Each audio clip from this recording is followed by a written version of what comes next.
tertúlia. Meu boa tarde para todos e todas. Hoje é dia 21 de abril de 2010, quarta-feira. O verbete é o 1544, 4 páginas, 44 elogias e 8 máximos.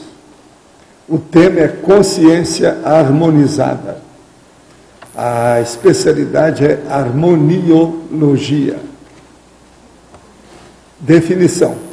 A consciência harmonizada é a condição intraconsciencial da consim inteiramente autoconsciente, teática, quanto à interatividade pessoal, com as circunstâncias dos fluxos da vida no cosmos e os holopensenes na dimensão existencial na qual se manifesta. A primazia dos autopensenes carregados no PEN. O holopensene pessoal estabilizado homeostaticamente. O fato de se dormir cada noite com tranquilidade, sem insônia. A minimização dos conflitos pessoais. A imperturbabilidade perante os percalços inerentes à intrafisicalidade. A autossuavização das tendências subcerebrais do corpo humano. A autoquietação das emoções pela racionalidade máxima. A autocompreensão fraterna da natureza humana. A autoaceitação e submissa das realidades patológicas. O empenho persistente e paciente pela reeducação consciencial. O autoajustamento à cadência do fluxo cósmico. Na argumentologia, nós temos a caracterologia com 10 categorias básicas de consciências harmonizadas. Nós damos aqui os exemplos. Na remissiologia tem 15 verbetes que a gente faz a remissão e nós ressaltamos. Consciência atratora, consim benévola, eudemonia cosmoética, eustresse e eutimia. Frase enfática. O percentual da harmonia da consciência com os múltiplos departamentos naturais da vida no cosmos aponta antecipada e explicitamente a condição da belim ou da euforia pessoal. Você ainda precisa harmonizar-se com algum setor da própria vida? Qual setor? Por qual razão? Aqui, nós podemos tirar essa vírgula depois de aponta na frase enfática. E tem também no voluntariologia, reurbanização, tá? Reurbanização. Agora, nós temos aqui umas perguntas. Gosto muito de assistir às tertúlias, apesar de vez ou outra você criticar os petistas. Eu sou petista. Ele está falando. Esse é o segundo que reclama dos negócios do Lula aqui comigo nesse mês. Segundo. Acho a conscienciologia a coisa mais revolucionária conhecida nos últimos tempos. Pergunto, qual o melhor caminho para conhecer e praticar o EV? Tenho muita vontade de conhecer e praticar o EV. De ajudar a outrem por meio desse processo. Olha, a melhor coisa que você faz é estudar os verbetes da enciclopédia, que a gente fala muito do problema das energias, né? Tem que ver, né? Tudo isso é o melhor para ele. Agora, pega aí o DVD sobre a enciclopédia, ele pode te esclarecer. O DVD tem, fala aí onde é que ele acha. À direita do seu vídeo, você vai ver assim, nossos livros. Então tem o Shopcons, lá você encontra o Enciclopédia da Conscienciologia para vender. Então, você pode comprar pela internet, tá? E pode olhar também, dar uma olhada nas instituições conscienciocêntricas, tem vários cursos, inclusive, muitos cursos sobre energia, então você dá uma olhada, às vezes você pode encontrar algum perto onde você mora. Nasci numa família de consciências muito atrasadas. Meus pais sempre resistiram a tudo que pudesse fazê-los evoluírem. O mesmo acontece com meus irmãos e irmãs. Mesmo assim, tenho feito tudo que posso para crescer e evoluir. Desde a infância, sempre gostei de ler a respeito de tudo, e isso me ajudou muito. Estou estudando a conscienciologia há 1 ano, e me identifico com tudo que é ensinado. Sinto que fui muito prejudicada por ter nascido nessa família. Na próxima vida, eu terei que continuar a conviver outra vez com essas mesmas consciências? Olha, isso vai depender de você, né? Se você sair bem agora, não vai ter nada. O processo é ver se você sai bem disso. Não tenho curso superior, estudei só até o ensino médio. Isso é secundário, não tem nada. O seu nome me lembra muito uma amiga minha que me ajudou muito quando eu estava na juventude. Ela era dona de uma pensão e cuidava muito da gente que não tinha muito recurso, entende? E o nome é o dela, é o mesmo nome aqui. Direitinho, eu sei que não é ela, porque se fosse essa aí, devia estar com 120 anos agora. Não é possível, é difícil. Só lá em Vilcabamba, né? Agora, o que eu vejo é o seguinte, não se preocupe com a próxima vida, não. Preocupe-se com essa. Fica de bem com todo mundo da sua família, harmonize-se com todos, faça, enfim, o equilíbrio com todas as manifestações que você vai nascer noutra árvore genealógica. Gostaria de saber se é cosmoético dar palmadas na criança para educá-la. Não, de modo algum. É burrice, é bobagem, só piora. Educação não se faz com violência. Esquece isso. Nada de palmada, nem no bumbum da criança. Não deve, está errado. Isso é opinião nossa. Aqui tem muita gente que é educadora. Eu acho que isso é unânime, né? Todo mundo aqui é favorável a isso, não é isso? Como poderia ser explicado o fato de a consciência, ao renascer, sofrer agressão física e verbal durante boa parte da infância e adolescência por parte da mãe? Seria interprisão grupo kármica e atração entre os iguais? Yes. Aí agora é o contrário daquilo. Aqui eu falei o não. Agora é sim. Entende? Então é yes, sure, of course, etc. Como fica isso em relação à programação existencial? Isso faz parte dos requisitos dessa ProEx? Sim, tudo depende agora do que você saiu bem com a pessoa ou não. Se você já perdoou, já harmonizou com ela, mesmo que ela não entenda você está livre dela. O processo é ela que continua com o problema dela. Agora, eu acho que você está muito longe daqui, né? Pelo que me consta, parece que você está na Austrália, é isso mesmo? Então tá. Viva a Austrália! Os sonhos, quando muito reais, podem ser um reflexo de uma experiência extrafísica? Sim, pode ser, mas a maioria é mesmo onirismo puro, não tem nada disso. O sonho, quando tem a realidade, ele é chamado até de sonho verídico. Sonhar com alguém que não se vê há muito tempo, de quem sentimos saudade, pode significar um encontro extrafísico? Pode, mas isso depende do caso, tem que estudar. Mas a hipótese, ela é possível. Ao refletir, cheguei à conclusão que toda a minha depressão crônica, baixa estima, ideais, tentativa de suicídio mal-sucedida, desilusões pessoais, foram decorrentes de imaturidade, ignorância e holodependência.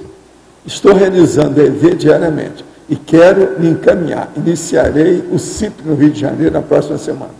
Como eu posso me ajudar mais? Não, você está no caminho, vai por aí. A única coisa, se você tem laptop, leva para o seu curso e vai ver o que se passa. Anota tudo no laptop. Faça arquivos especializados sobre esse assunto. Registre seu processo. Você vai caminhar mais depressa. Valdo, estudei contigo na década de 80 e é um prazer reencontrar nesse mega site com todo o gás tecnológico. Está vendo? Esse aí não me vê desde a década de 80. Foi bom aí o negócio a gente falar, né? Desde então pratico EV e tive na sequência de minha vida a oportunidade de estudar e praticar com um monge taoísta chinês, alquimia taoísta. A técnica alquímica taoísta trabalha com espírito, mente e consciência unido ao sopro, ar, energia, através de diferentes processos de circulação de energia. Em seus encontros com a monja chinesa, taoísta, budista, ela não é monja, ela não é monja, não. Monja é só o nome dela, era de origem mourisca. Pode vislumbrar na atuação dela, no aprendizado que teve com ela, as técnicas energéticas da alquimia? Não. Ela dispensa esse negócio todo. O negócio dela é o que a gente faz com a exteriorização da energia. Ela pensa, joga energia nas coisas e muda tudo. Agora, outra coisa, ela não é nem taoísta, nem budista, nem é monja. Monja porque ela usava o negócio tipo monja morisca. Ela morou lá onde nós tivemos a última vida, que foi na Catalunha. Agora, não tem nada que ver com isso. Outra coisa também, esse negócio de sopro, isso é condenado. É condenado por quê? Isso aí que eles estão querendo é porque esses taoístas, eles são fracos em matéria de ectoplasmia. A ectoplasmia, ela sai espontaneamente, não precisa de soprar. Eles sopram para dar força. Agora, o sopro é negativo porque quase sempre a pessoa tem problema na boca, no estômago, fora outras coisas, fora mau hálito e outras coisas mais. O sopro não é aconselhado, é negativo, isso é muito tempo. Eu sei disso faz só 60 anos, da época da minha adolescência. De modo que isso não é ideal, não. Você, nesses 20 anos ou 30 anos, é década de 80, você desviou por aí, isso é bobagem, não vai nesse bico, não. O processo é estado vibracional e arco voltaico. Pessoas como Chico Xavier, completista da TACOM, tiveram suas consciências totalmente harmonizadas e com certeza melhoraram sua interpretação grupo K, não há dúvida. Se ele assistiu milhares de pessoas, estava sempre com os amparadores e até com o amparador historiográfico. Não, a maioria, por causa do problema espírita, ele era guia cego mesmo. Ele era uma mini peça junto ao Max Mecanismo Assistencial? Não, de modo algum. Ele estava ajudando, mas tudo junto com muitas pessoas ainda ligadas à Igreja Católica, como o próprio Emmanuel, que era. Quem tinha assistência do evoluciólogo? Do Chico Xavier ou seu guia espiritual, Emmanuel? Aí, de evoluciólogo, para mim, quem tinha a relação direta era o Emmanuel, onde ele tinha. Mas o problema é que você veja bem, ele foi ressomar agora na Itália para acabar com as últimas coisas dele com a Igreja Católica. Paulo. Então é muita coisa. Se ele fosse amparador e não guia cego, ele não teria escrito aquele livro, Coração do Mundo, Pátria do Evangelho, sobre o Brasil. Aquilo mostrou o quê? Sectarismo, mostrou facciosismo, mostrou excesso de chauvinismo, uma opção de coisa. Muita gente fala isso sobre esse livro. Valdo, de modo que em cima dessa pergunta, você acha que o fato do Chico ter sido completista da TACOM, na próxima vida ele vai conseguir trabalhar com a TARES? Para mim, ele já vai entrar nisso. Foi isso que o Emmanuel me pediu para encaminhá-lo aqui para tudo. Eles levaram o Chico lá a Interlúdio, logo em seguida. Isso foi logo depois que ele apareceu aqui, porque ele estava muito eufórico, estava com euforex. Quais os principais dicionários o senhor indica para utilizar na autopesquisa? O senhor poderia discorrer também sobre os dicionários cerebrais que devemos desenvolver? Os dicionários cerebrais nossos são sinonímico, antonímico e o mais sério deles é o de ideias afins, que nós precisamos mais devido ao processo da evoluciologia. Ideias afins é o chamado dicionário analógico. Então você faz muitas analogias, você faz muitas associações de ideias. E o outro dicionário, um quarto que a gente usa também, é o poliglótico. Agora, o mais brabo deles é justamente o terceiro, é o analógico de ideias afins. Agora, fala para nós o dicionário que, ela vai dar para você agora, que ela é especialista em dicionário, ela é lexicóloga. E ela que cuida do nosso acervo de dicionários e os processos lá do Holociclo. Dá pelo menos uns autores aí para ele. Os dicionários que a gente utiliza mais é o dicionário Ruais, da língua portuguesa, o dicionário analógico de ideias afins, né, do Francisco Azevedo, Santos Azevedo. Tem o dicionário de sinônimos e antônimos, também do Ruais, que a gente utiliza. Deixa eu ver mais. E tem muita gente que vê o secundário, o Aurelião. O Aurélio, né, o Micaelis. O Micaelis também, que a gente usa. O etimológico também, que a gente usa, é o Cunha. O Caldas Aulete também.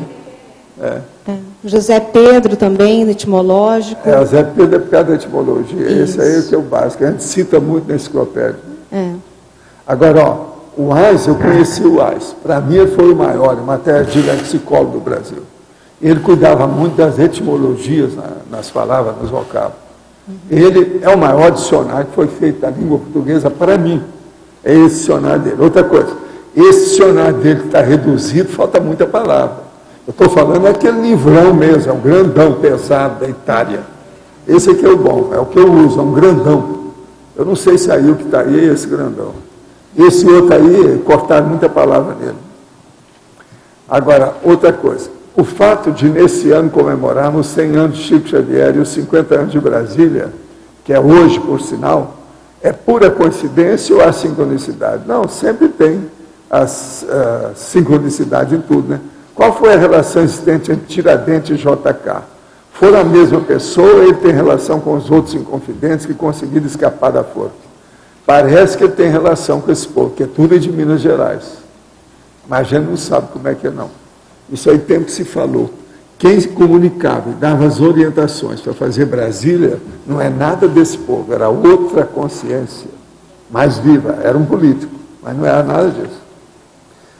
Em termos de harmonização, noto que à medida que passam os anos, a consciência harmonizada passa a ter maior domínio sobre o seu universo interconsciencial, reapossando-se dos seus cons magnos, embora vivendo dentro de um contexto intrafísico definido, que é o Zeitgeist. A enxurrada de estímulos externos, de informações e lavagens cerebrais onipresentes, não dificultaria uma consciência que ressoma hoje a ter sua harmonização íntima?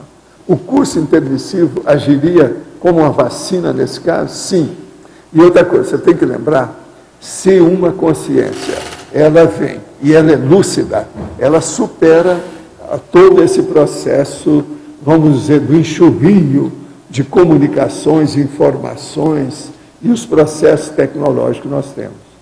O problema é que a pessoa se transforma com o tempo numa condição muito específica, organizada, disciplinada. E ela então descarta todas essas influências espúrias, secundárias da forma das coisas. Eu quero dizer para vocês que no dia 24 agora, que daqui 3 dias, vai ter um evento gratuito de cultura e etnia árabe. Então, venha participar e conhecer mais sobre a etnia, religião e cultura árabe. Saiba quem são os povos, os regimes políticos, o surgimento da religião islâmica, o papel das mulheres, como são vistos fenômenos parapsíquicos e muito mais. Conheça o mundo árabe nessa importante palestra. Quem vai falar é um sheik que vem aqui. O local é o Auditório do Discernimento. É sábado, às 19 às 21 horas. Quem estiver interessado é 45 35 25 26 52, telefone. 45 35 25 26 52. Agora, gente, nós temos aqui, sobre Brasília, as fotografias de Aki Borgland, que é um cara que veio lá do fim do mundo, da Suécia, e ele era fotógrafo, e fez o levantamento de Brasília. Esse livro está cheio de energia com as coisas todas. Quem quiser ver Brasília, feita por um cara, em 1957, como é que era, antes de inaugurar Brasília, está aqui. E feita por um fotógrafo da Suécia. Isso é impressionante. Agora, eu quero aqui, ó, eu estou aqui com um jornal, que é o Jornal de Brasília. Está na página 33, tem o Gilberto Amaral, tem a fotografia aqui do nosso chefe ali, o Alexandre Nonato, e as páginas de JK. O jornalista e escritor Alexandre Nonato movimenta o Instituto Histórico e Geográfico às 19 horas. Isso foi no dia 15, em sessão de autógrafo, o livro JK e os bastidores da construção de Brasília. Na obra, o autor conta como foi a participação do movimento espírita pelo médium Chico Xavier na construção da capital do país. Quem quiser ver, o processo é esse. O jornal é o de Brasília. Não está ouvindo nada mais? Só para aumentar, né?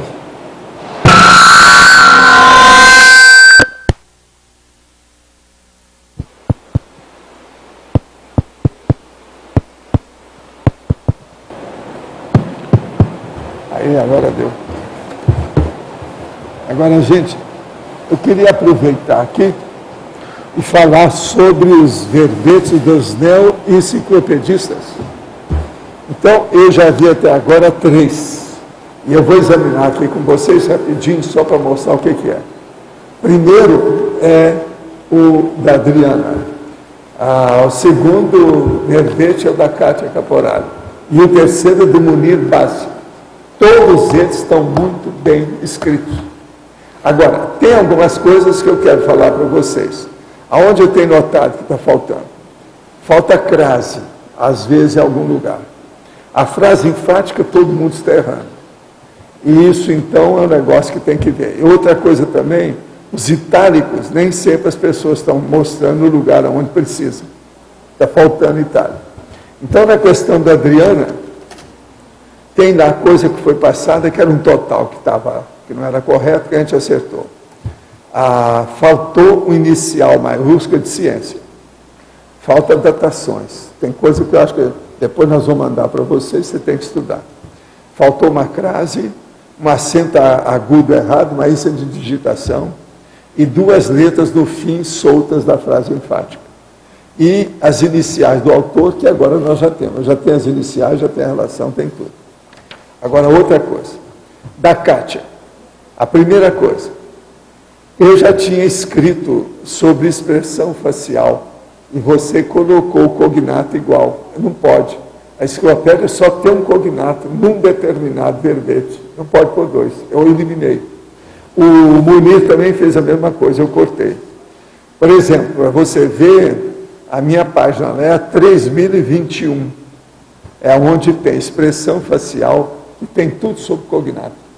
Se examinar e ver. Agora, vocês nisso aí, muita gente vai errar. Porque vocês não têm todos os meus verbetes. Eu tenho 138 verbetes na frente de todo mundo. Então, isso vai ser inevitável acontecer. Eu já vi que vai ser um erro normal. Mas a pessoa é bom fazer o cognato. Quando eu ver que ele está repetido, eu elimino. Eu eliminei o seu e o do Munir, porque tudo eu já tenho. Agora, ciência sem letra maiúscula, foi o mesmo erro que ela cometeu, você também cometeu. Agora, repetição de termos junto. Então, você colocou, por exemplo, assim, consciex como título, e na mesma hora falou assim, a consciex não sei o quê. Eu geralmente não faço isso, eu não deixo. Crase, faltou crase também no seu negócio, depois você vai examinar para ver o que é. Você tem o seu original, não tem? Então tá bom. Agora, as partículas do fim da frase enfática, elas também estão erradas, você vai ver depois como é que é. Outra coisa, tem que ser 4 linhas, e na frase enfática isso não estava certo, tinha coisa mais menor, grandona, de qualquer maneira. Não existe frase enfática assim, você olha que ela é certinha. Outra coisa, a ausência de italização da frase enfática, você não fez. O que é essencial na frase enfática, ela vem italicizada. Agora, outra coisa, a linguagem científica internacional, que é colocada no processo da etimologia, isso é itálico. Você não sabia, então eu já acertei tudo, estou só falando o que é. No dia que nós debatemos, eu vou trazer esses dados, a gente vê com mais calma diretamente. Agora, o do Munir, ele ainda não sabe também que na etimologia nós não usamos qualquer coisa, a gente usa os verbos, o apareceu e o surgiu, nunca um depois do outro, sempre intercalado. Agora, lá ele colocou que outras coisas, de onde apareceu aquilo, fez a opção de coisa, nós não fazemos isso. Agora, outra coisa, tão somente tem hífen ou não tem? Igual tão só. Continua tendo? Não tem mais, né? Pois é, o que eu sei também não tem. Eu marquei aqui e tirei o hífen. Tão só, então somente não tem mais. Agora, existem outras coisas. Ele escreveu vidas, mas não falou que as vidas eram intrafísicas. Às vezes, perante a vida intrafísica e extrafísica, a gente precisa falar vida humana, vida intrafísica. Lá faltou isso. É lógico, eu acrescentei. Agora, ele não italicizou, ele fez uma opção de mito e não italicizou nenhum. Eu italicizei. Isso aí também é importante, que às vezes eu faço direitinho. Outra coisa, os plurais das consins. Às vezes se fala nas coisas, mas o plural não conjumina com aquilo que a pessoa falou. devido à frase ser longa. É preciso colocar tudo certo e reler, né? Ele também teve um processo de crase no problema de repercussões. E também na remissão, ele não italicizou. Existe verbete que vai colocar na revisão que a pessoa tem que italicizar, porque são coisas que se repetem. Eles já são escritos e italicizados. Ele não sabe disso ainda. Na frase enfática, ele deixou também partículo no fim da linha. Todos os três deixaram isso. Então, eu estou fazendo a minha listagem para ver nessa revisão final o que é que se repete mais. Agora, ó, vocês estão fora de série. O que eu estou eliminando ou acrescentando são peanuts, é bobaginha, tolices, coisas superficiais. Por quê? O texto, o conteúdo, as coisas estão muito bem feitos, de todos os três. Agora, as 4 linhas da frase enfática do Munir não estão acertadas, é igual à sua. Agora, o top final, depois da frase enfática, ele errou. Ele acrescentou um top depois da frase enfática. Não existe isso. A frase enfática da enciclopédia, por exemplo, eu já escrevi artigo com isso, meus livros são assim, isso é outra coisa. Mas a enciclopédia não tem tópico depois da frase enfática. Só tem questionologia ou bibliografia. Ele não, ele colocou um tópico final. Alguma coisa que não tinha nada a ver. Agora, outra coisa, ele também, na questão de conhecimento, ele pegou e colocou lá conhecimento, 26 cognatos. Isso eu já tenho. O meu está no mega conhecimento, na página 4181 da 6.700 lá da enciclopédia. Então, de modo geral, eu estou falando para vocês o que eu já colhi até o momento. É assim que eu vou fazer com todos os 20. Vocês se preparam para a gente chegar no entendimento técnico cada vez maior. Agora, ó, parabéns para mim e parabéns para vocês. Eu estou criando, de fato, o laboratório da, vamos dizer, no caso, teratologia, ou seja, os monstros. Vocês estão ficando uns monstros. Professor, quando o nome do verbete é único, né? Não são duas expressões. E ele já foi feito cognato, então omite o cognato no verbete? A hora que já tem o cognato, não adianta fazer de novo. Agora, todo mundo deve fazer o cognato. E deixa, eu vejo. Se estiver correto, eu deixo. Se estiver errado, eu elimino. Entende? O do Munir é capaz de ter copiado do meu, porque tinha exatamente 26 termos. Tudo igual. Pode ser que ele copiou. Agora, eu não repito o cognato. Eu não posso repetir, que eu já tenho muita coisa repetida no texto, entende? Então, não é bom. Eu só deixo num. Na enciclopédia inteira só vai aparecer num. Tá certo? Você está querendo... Não, ele está aqui. Eu preciso de usar? É melhor, né? Ah, não precisa, não? É você que quer usar. Então tá. É para ela. Tá bom. Professor, aqui no B, Alexandre. O senhor falou de Brasília um pouco, né? O senhor pode falar um pouco da relação do Dr. Ernesto Carneiro Ribeiro com Brasília? Era ele que dava as mensagens. Quem é que falou isso para você? Não, eu falei há muito tempo, mas lá em Brasília ninguém falou não, né? Não. Era o Ernesto Carneiro Ribeiro que dava mensagem. Ele está aqui, ó, a energia dele. Isso não é meu. Você sente essa energia? Aqui. Eu já estava comentando com ele. Agora, o que se passa? Esse homem hoje é um dos que mais conhecia a língua portuguesa na época que ele viveu. Ele era fora de série. Agora, ele teve um processo com o Rui Barbosa. Isso, aquela polêmica assim, toda lá. Muito séria. Mas, então, ele não teve outra vida depois desse período? Ele não ressomou? Não, isso aí a gente não sabe, né? Tem muita coisa dele que eu não sei. Tá. Agora, ele é um gênio. Matéria de... Agora, Valdo, não era só ele das cartas psicografadas. Não, às vezes tinha outras coisas, mas ele foi o mais marcante. Básico nessa história. Ele apareceu muito lá. Agora, uma coisa que eu não entendi. Por que ele? Ele não era exatamente uma pessoa... Não, mas ele à frente da política. Ali precisava de ser mensagem de político. É como se fosse um decreto-lei, um edital. Entendendo? Então veio uma pessoa que entendia do riscado de comunicação. Mas ele era educador, na verdade, médico Pois educador. é, mas lá o negócio dele tudo era de educação. Brasília tudo era isso. As mensagens eram lindas, magníficas.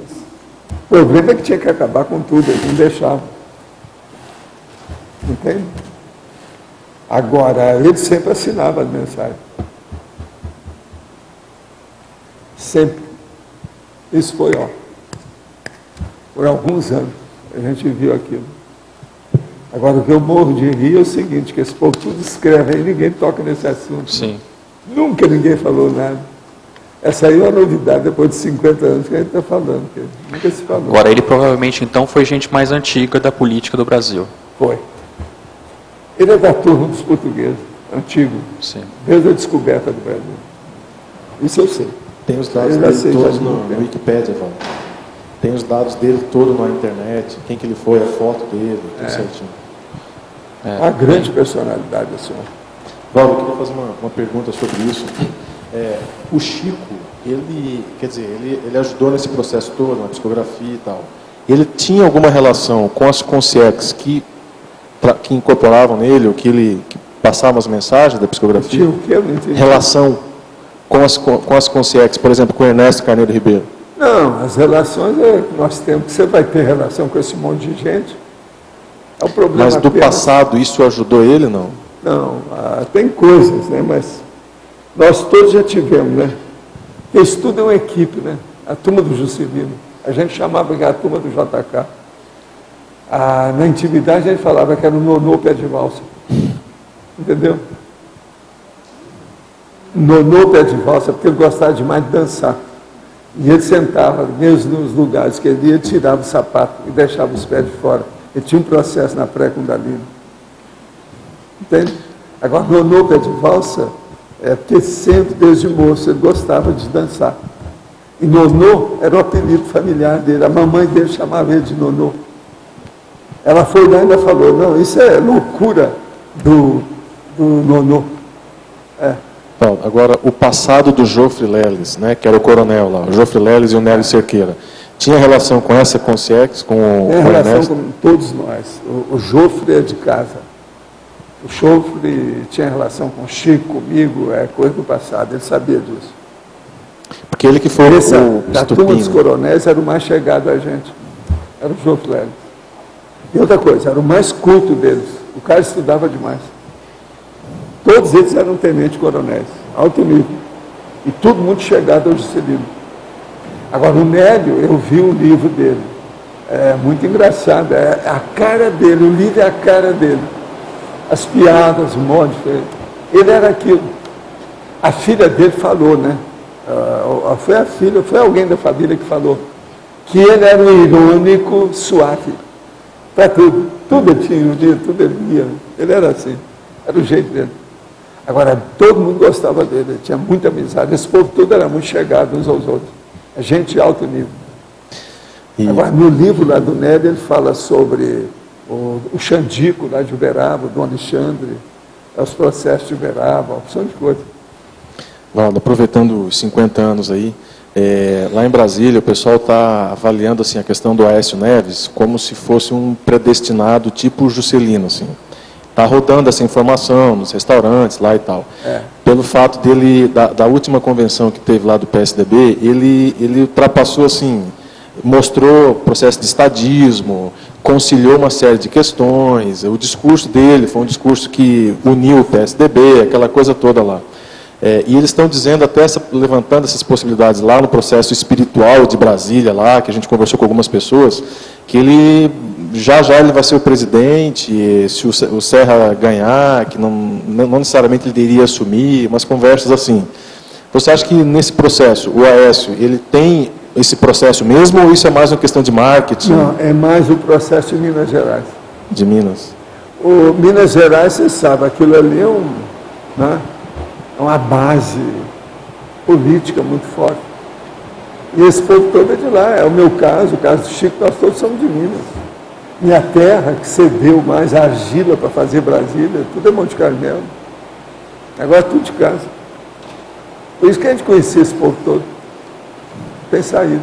Então você acha que o Aécio ele realmente tem isso na veia e é uma Não, situação ele tem o dele? processo de Minas, né? Vamos ver o que vai dar, né?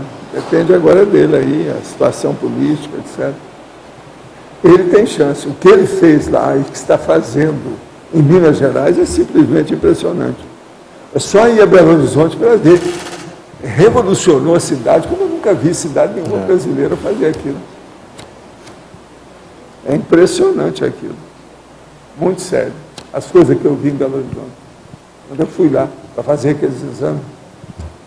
Waldo, só mais um detalhe aqui. Eu procurei algumas, mas não tem biografia sobre o Ernesto Carneiro Ribeiro, né? Tem. Não existe. Não, Eu provavelmente assim, levantei, ele só tem livros dele, tem né? essas coisas pequenas. Mas não Precisa de livro. ver, tem livro que fala muito nele, é preciso examinar isso com calma. Esse homem era erudito. Sim. Mas você não conhece livro não, né? Que fale sobre ele. Não, assim diretamente, não, isso aí eu nunca levei em consideração. Preciso Sim. ver. Agora, olha pela internet que você vai achar. É pouca coisa, bem superficial que tem. É. Bem superficial.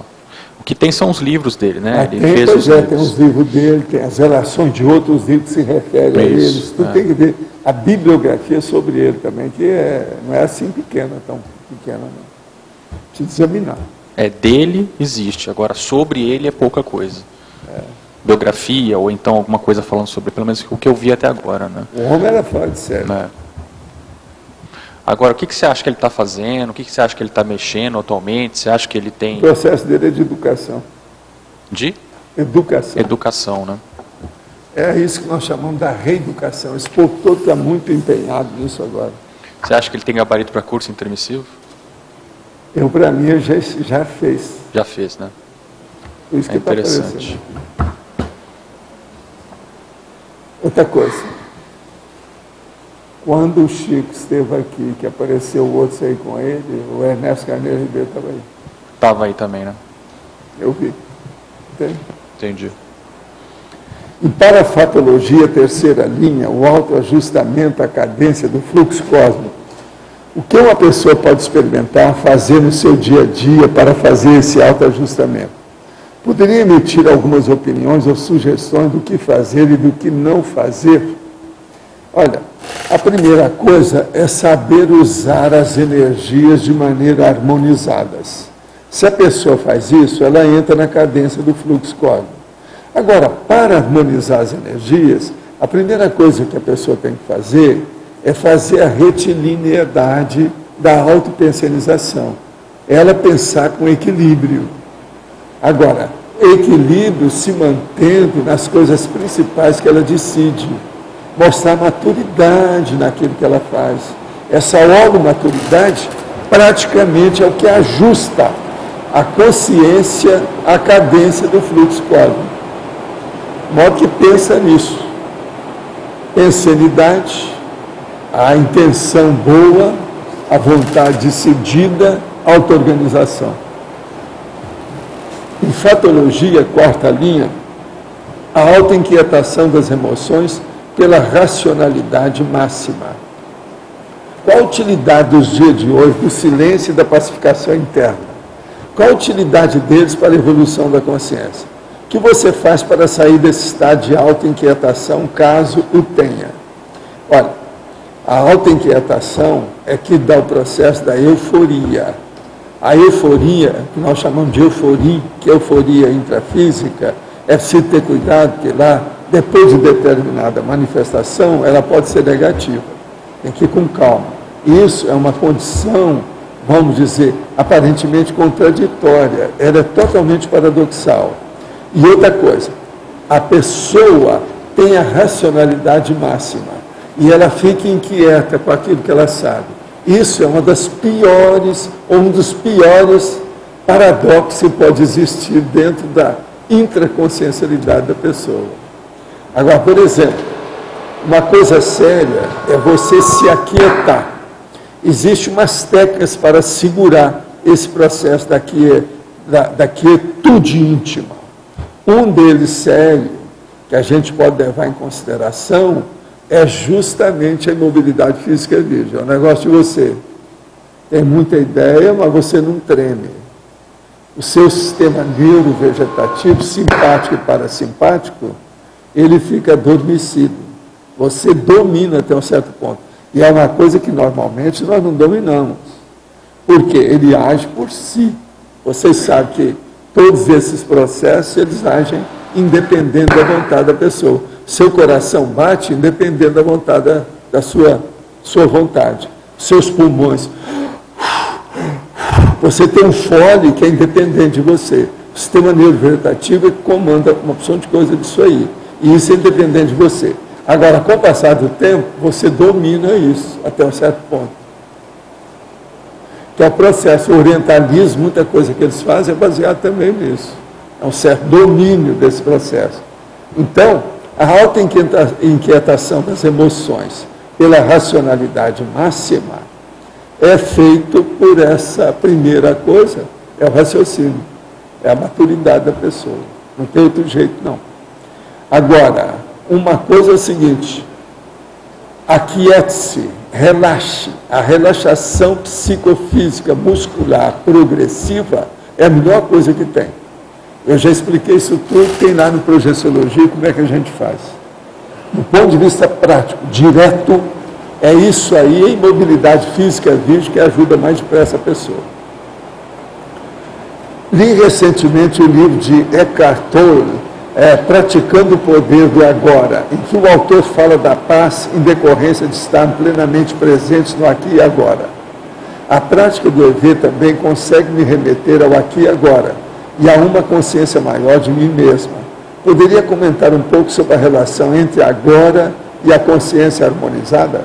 Ó, a coisa mais séria é o seguinte, pense bem no seu equilíbrio ou equilíbrio da sua intraconsciencialidade. Isso é que nós precisamos de ter. O mais, tudo é processo de semântica. Interessa como é que você tem o equilíbrio íntimo, maior, em qualquer circunstância. Que é isso que nós estamos falando aqui antes. Isso é que leva para a consciência realmente harmonizada. Quando estive na Holoteca, pude ver a exposição de livros que foram marcos da projeção. Louis Lambert, Andarilho das Estrelas, Phantasm of the Living.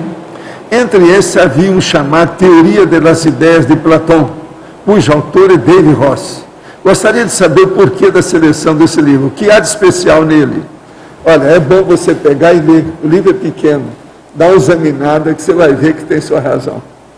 Mas é bom ver para ver o tópico. Tem. O outro já foi, não está comigo, tá certo? Me conta, nós estamos online, com chuva e tudo, quer dizer que fora daqui não está chovendo, é isso? Agora veja, examina lá o livro do David Ross. Tem coisas que têm sua razão de ser. Na fatologia, penúltima linha, a autoaceitação e submissa das realidades patológicas. Seria compreender as patologias sem se submeter a elas? Yes, é justamente isso. Combater sem entrar em conflito? Sim. Nesse caso seria um paradoxo, o antagonismo também é. É a mesma coisa que nós estávamos falando. Esse aqui é o paradoxo do lado da patologia. O outro é o paradoxo do lado da teaticologia, da saúde, do equilíbrio. Atualmente vivo em Barcelona e tenho interesse em comprar alguns livros e jornais da Conscienciologia. Onde posso encontrá-los por aqui? Como é que é? Quem é que pode falar isso aí para nós? Por favor. Olha, é interessante você entrar no site da IAC. Então, do lado direito do seu vídeo, tem nossas instituições, você vai ter IAC, você entra no site, que para você entrar em contato de como você pode conseguir os livros, né? Acho que é a opção. E tem um telefone aqui, não, mas aqui é o telefone do Brasil. O site é o www.acworld.org, tá certo? É bom não, é porque lá devagar, na instituição é mais fácil. Falar devagar e bem alto para ele escutar. O número. Então, olha, www.iacworld, mundo.org. Gostaria de saber se é verdade que os Exus caveiras e as pombagiras são difamados por aí. Na verdade, são uma espécie de polícia ou soldado astral que tem como função auxiliar em cemitérios, evitando que vampiros astrais e magos negros roubem fluidos vitais contidos nos duplos das pessoas recém-desencarnadas, trabalhando o resgate na condição de alma desequilibrada? Olha, mas eles são guias cegos, você não pode confiar neles não. Sabe quem é que me faz lembrar muito fisicamente desses Exus, Caveira, Tranca-Rua e Pombagiras? São aquelas milícias do Rio de Janeiro. Milícia, lembra demais os Exus. E foram feitos no meio dos Exus, que é das favelas. Aquilo lembra demais. É aquele que fica no meio querendo tirar partido de todo mundo. Explora todo mundo. Exu é isso aí. O dia que Pombagira ajudar as mulheres, deve ser noutra galáxia. O que o senhor acha do Santo Daime? Uma droga, um perigo, é uma lástima, é droga, droga, droga, totalmente droga. Faz muito mal, porque tem escopolamina e isso ataca o fígado da pessoa. Eu já falei aqui, do ano passado para cá, eu acho que umas 15 vezes, eu vou falar mais uma vez. Isso aí é um erro do governo de permitir isso. É que o governo é leniente. E também, não é só o governo, o Supremo Tribunal Federal é leniente. No Supremo não tem gente que estudou farmacologia. Eles não sabem nada sobre isso. Quem estudou farmacologia vai entender o que é o jagube e a chacrona, que é usado lá no céu, quer dizer, no Santo Daime, é o paraíso, não sei o que é, tem um monte de nome. Estudo é uma loucura, coloca todo mundo pirado. Agora, o pior que existe são as crianças que eles dão o Santo Daime. Isso aí, com o tempo, perturba o crescimento e evolução dos dois hemisférios cerebrais das crianças. Isso é negativo. Isso aí é pior do que Ritalina, para muita criança, quando dá o Santo Daime. Alguns dizem ser um alucinógeno, alguns dizem ser um alucinógeno. Bolas, alucinógeno, é muito pior, é um super alucinógeno. Essa noite vi um psicanalista que se utiliza do Daime numa entrevista no Jô Soares. Olha, está cheio de psicanalista, de médico, de enfermeiro, até de dentista, que são viciados em droga, porque eles usam as drogas e acabam usando. Isso não quer dizer nada. Veja bem, eu já vi até farmacologista que é viciado. O que há? E ele afirmou veementemente que o Daime propicia o contato com o subconsciente e ajuda no processo de expansão da consciência. Devia de ser preso esse homem, né? Se ele realmente propicia a expansão da consciência, isso pode, em alguns casos. Então ele funciona como uma muleta. Quais prejuízos ele pode trazer então? Você ainda não entendeu nada. O problema é o seguinte: você começa a tomar um remédio, por exemplo, a Ritalina. Se é uma criança, o cérebro não vai funcionar direito, porque não vai crescer normal, que aquilo tudo vai sanar, vai sustar o crescimento.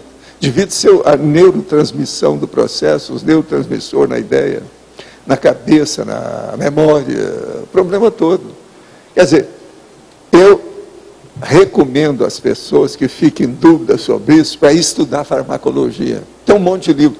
Qualquer coisa vem aqui, que nós temos dezenas de livros sobre o processo de farmacologia e que envolve o processo do Santo Daime. Agora, não vai no bico disso não, não dê para o seu filho, nem para a sua filha, nada disso. Você vai piorar seus filhos. E outra coisa, estudo é aquilo que eu falo. O efeito é imediato, não é imediato. Então, só daqui a uns anos você vai ver a bobagem que você fez. Cuidado.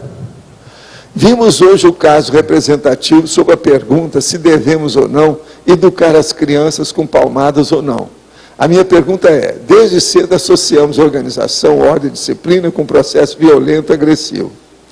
Como desfazer essa associação interna, condicionada de associar disciplina com falta de liberdade? Na verdade, quanto mais organização e disciplina, mais livre-arbítrio e opções corretas acessamos. Como ajudar a humanidade a reverter essa associação, disciplina, sofrimento, muito derivado do militarismo? Olha, aí não é só militarismo, não, é também as igrejas, são as religiões. Religião é que gosta de sofrimento, de dor. Esse negócio de disciplina e sofrimento é o problema. Como é que eles usam? Aquele negócio de bater nas costas, todos os silícios, todas as coisas, É o nosso amigo lá, esse povo todo que faz isso, Opus Dei. Outra coisa, viram agora também que tem certos papas que faziam isso, né? Saiu agora a notícia, que o cara também dava umas lambadas nas costas. Quer dizer, tudo isso são piradões, são os pirados das religiões. Religião é um dos lugares que tem mais pirado na vida. Não é só no exército, não.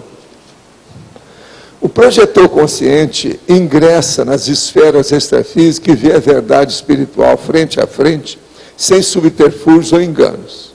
Gostaria de saber por que existe uma imensa legião de espíritos desencarnados acicatados pela dor do remorso. Poderia explicar isso? Sim. Eles vão para lá, essa dor do remorso é o que nós chamamos de melex. Melex é a melancolia extrafísica devido aos erros que a pessoa cometeu. Agora, o problema é sair disso o mais depressa possível e começar a ajudar os outros. Sempre tem gente que está precisando mais de ajuda do que a gente, e a gente ajuda, que essas coisas a pessoa sai disso. Agora, o que acontece é que as pessoas, elas dessomam, elas desencarnam, falando aí na sua linguagem, e elas não mudam, elas continuam sendo o que elas são.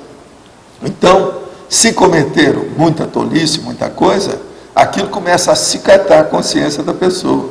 É aí que entra. Então, é um monte parapsicótico pós-dessomado. Parapsicótico pós-mortem. É muita gente assim. Isso faz parte. Isso aí é que forma a baratosfera.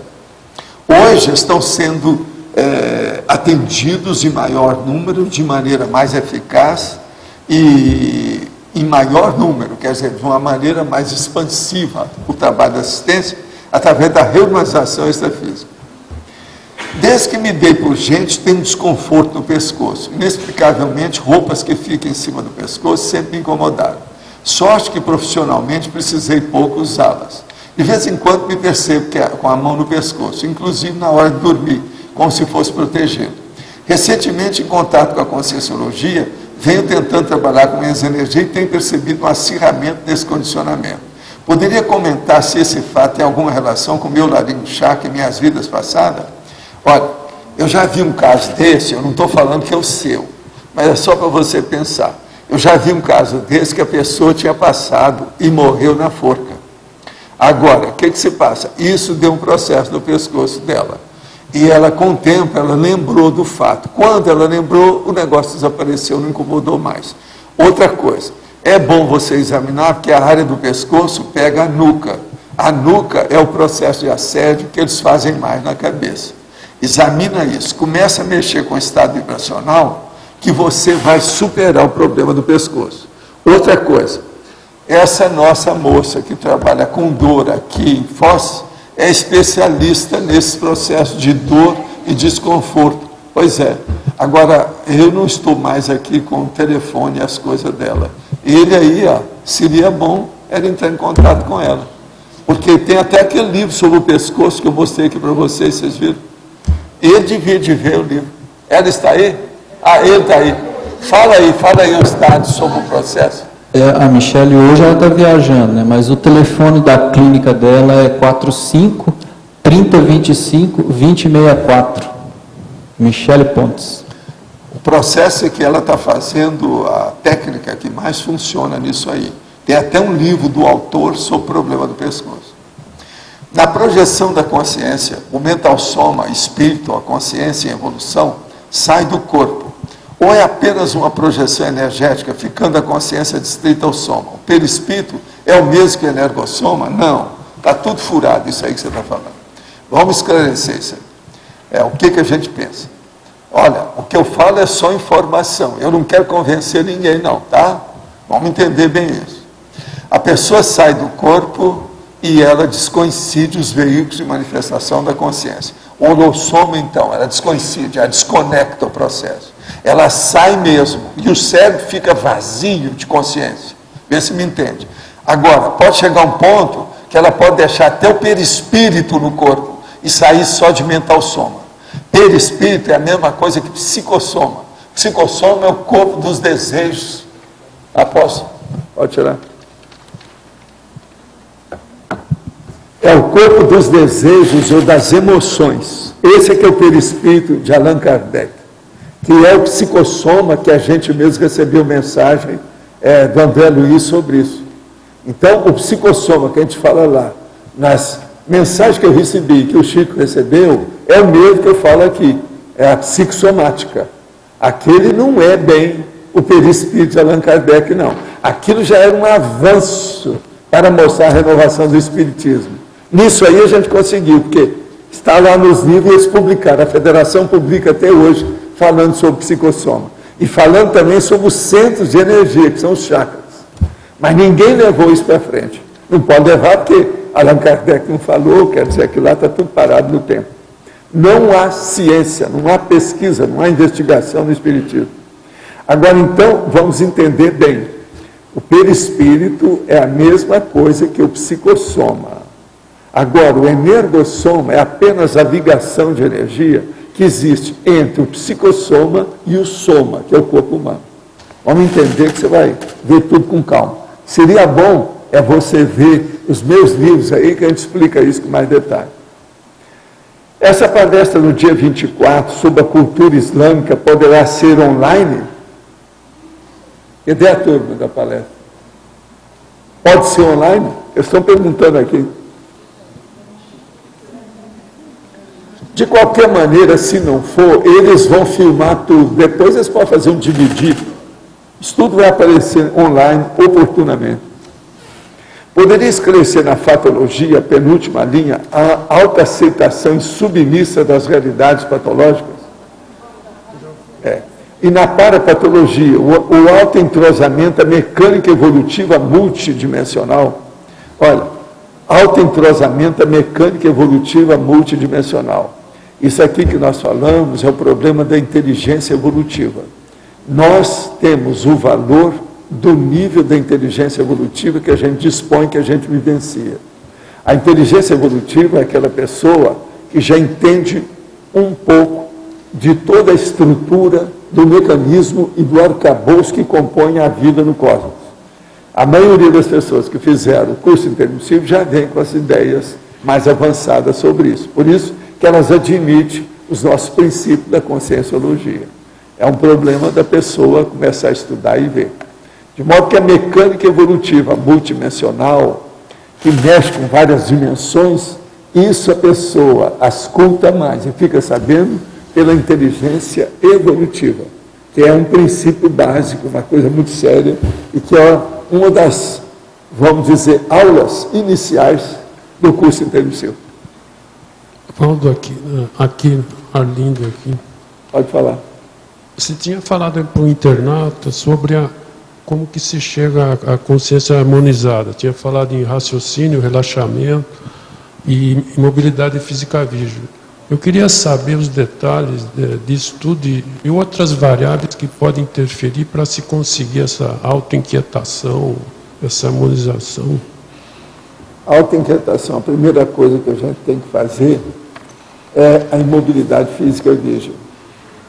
Por exemplo, você já tentou você falar sem movimentar nada? Assim, ó, falar assim, ó, do jeito que eu estou falando aqui para você, ó. Nem piscar. Sim. Você precisava disso. Mas essa consciência harmonizada, ela deve ter muitas variáveis interferindo nisso. Inclusive domínio energético e outras. Aí se falou também relaxamento e raciocínio. Mas eu queria estender mais isso, o raciocínio, mas voltado para quê? Um relaxamento, imobilidade física. O relaxamento da pessoa voltada para o corpo, ela vai ver como é que ela reage, a parte muscular dela, tudo aquilo que tem, e ela relaxa tudo. A pessoa só consegue isso quando ela entra profundamente nas reações, reflexões e também nas emoções que ela tem do corpo. Então, por exemplo, ela tem que relaxar os músculos da face, do pescoço, do corpo. A tendência da pessoa, quando chega nisso, ela ficar em decúbito dorsal, de costas na cama, ela parece que está afundando no colchão. É assim que a pessoa chega no relaxo. Enquanto ela não sentir que ela está afundando no colchão, ela ainda não relaxou direito. Parece que o peso, com a coisa toda, que ela está entrando no colchão. Isso aí mostra que está tudo relaxado. Agora, das coisas mais difíceis que tem é o rosto, o pescoço, essa parte toda aqui, ó. Para muita gente tem dificuldade para isso.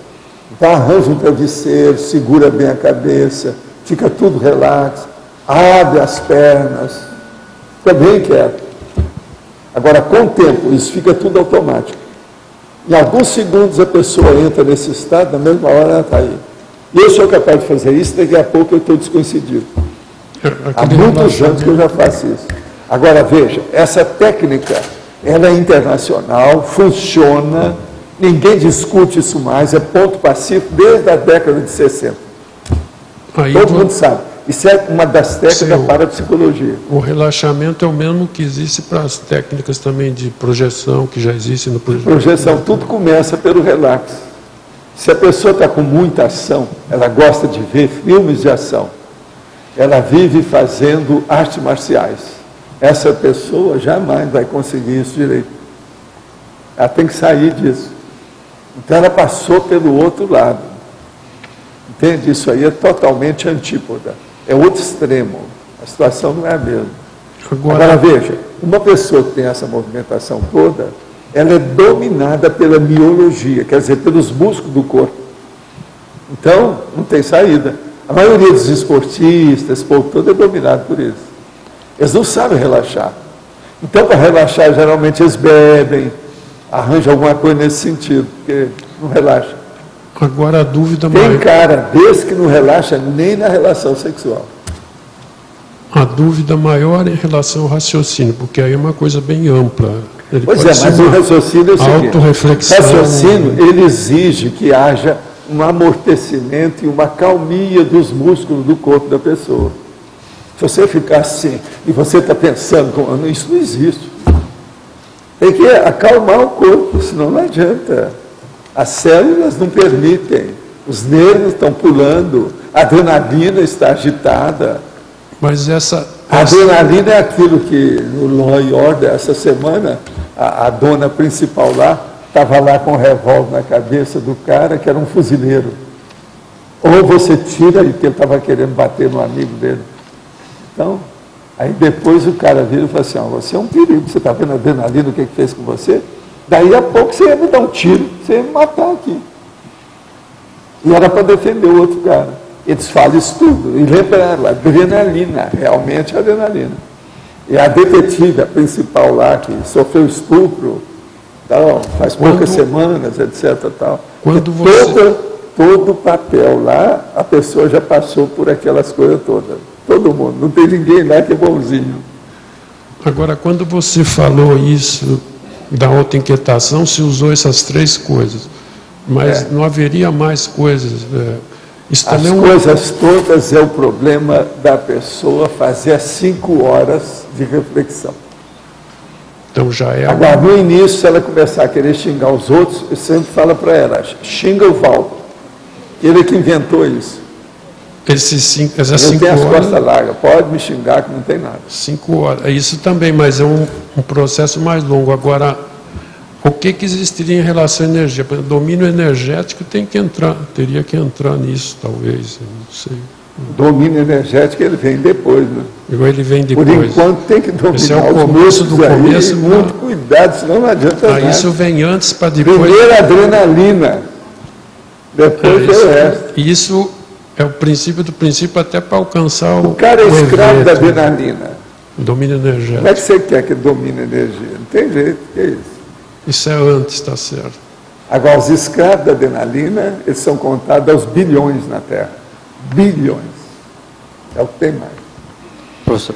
Pior são os escravos da adrenalina quando dessomam, né? Porque aí o negócio fica sério. Mas isso aqui, no meu ver, eu não sei também, eu ponho como pergunta, é um processo longo, né? Aqui, essas três coisas, raciocínio, não é, dá a impressão que isso aí tem que... Não, mas nós já falamos muito disso. Batalhar tem muita mais. coisa escrita sobre isso. Há muita coisa. Agora, a projeciologia, a gente disseca esse assunto. O processo de relax e o problema da reflexão. Sim, mas já conhecia tudo isso, mas como para dominar a autoinquietação, que é lógico que tem a ver. tem que fazer, querendo ou não, chegar até as 5 horas de reflexão. Não vai. Agora, para isso, passa lá, primeiro na imobilidade física veja. A autoinquietação. Sim, esse 5 horas agora tem mais longe. Por exemplo, Jesus Cristo precisava disso tudo aí, ele não tinha. De vez em quando ele pirava. Ficava desassossegado, é assim que eles falam dele. Professor, complementando essa questão aí, novamente na fatologia, na penúltima linha, aquela questão ali que já foi comentada por 2 teletertulianos, né, a autoaceitação insubmissa das realidades patológicas. Quer dizer, você observa a realidade patológica. Por exemplo, hoje eu assisti o filme do Michael Moore, do Capitalismo, uma História de Amor. É um filme que, se você assiste, você vomita, né? Porque é o capitalismo norte-americano, assim, no seu máximo, né? Como é que você consegue assistir um filme desse, ou consegue verificar essa realidade, não fica insubmisso, mas ao mesmo tempo não fica revoltado com uma questão destas, né? Como é que a gente pode gerenciar esse processo, né?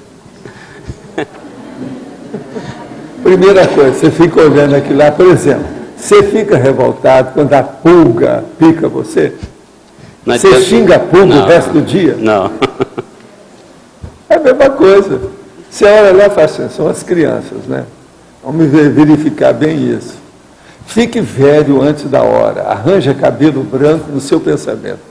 É a melhor coisa que você faz, amadureça. Eu tinha um professor que falava isso para mim quando eu tinha 16 anos. Valdo, fica um velho de 60, deixa disso, amadureça, deixa as bobagens infantis, adolescentes, o mais depressa possível, vira gente. É a mesma coisa eu falo. Eu vejo qualquer filme desse, nada disso me afeta. Eu sou capaz de ver, por exemplo, que é coisa pior do que os de terror. Aqueles de terror que sai sangue por todo lado, corta todo mundo, e vê aquilo. Cada expressão, cada uma mais horrorosa do que a outra. E os caras fazem a propaganda do filme, falam assim, a sua adrenalina vai supitar. Eles já sabem que o filme é para isso. As pessoas já vão para aquilo. E fica lá.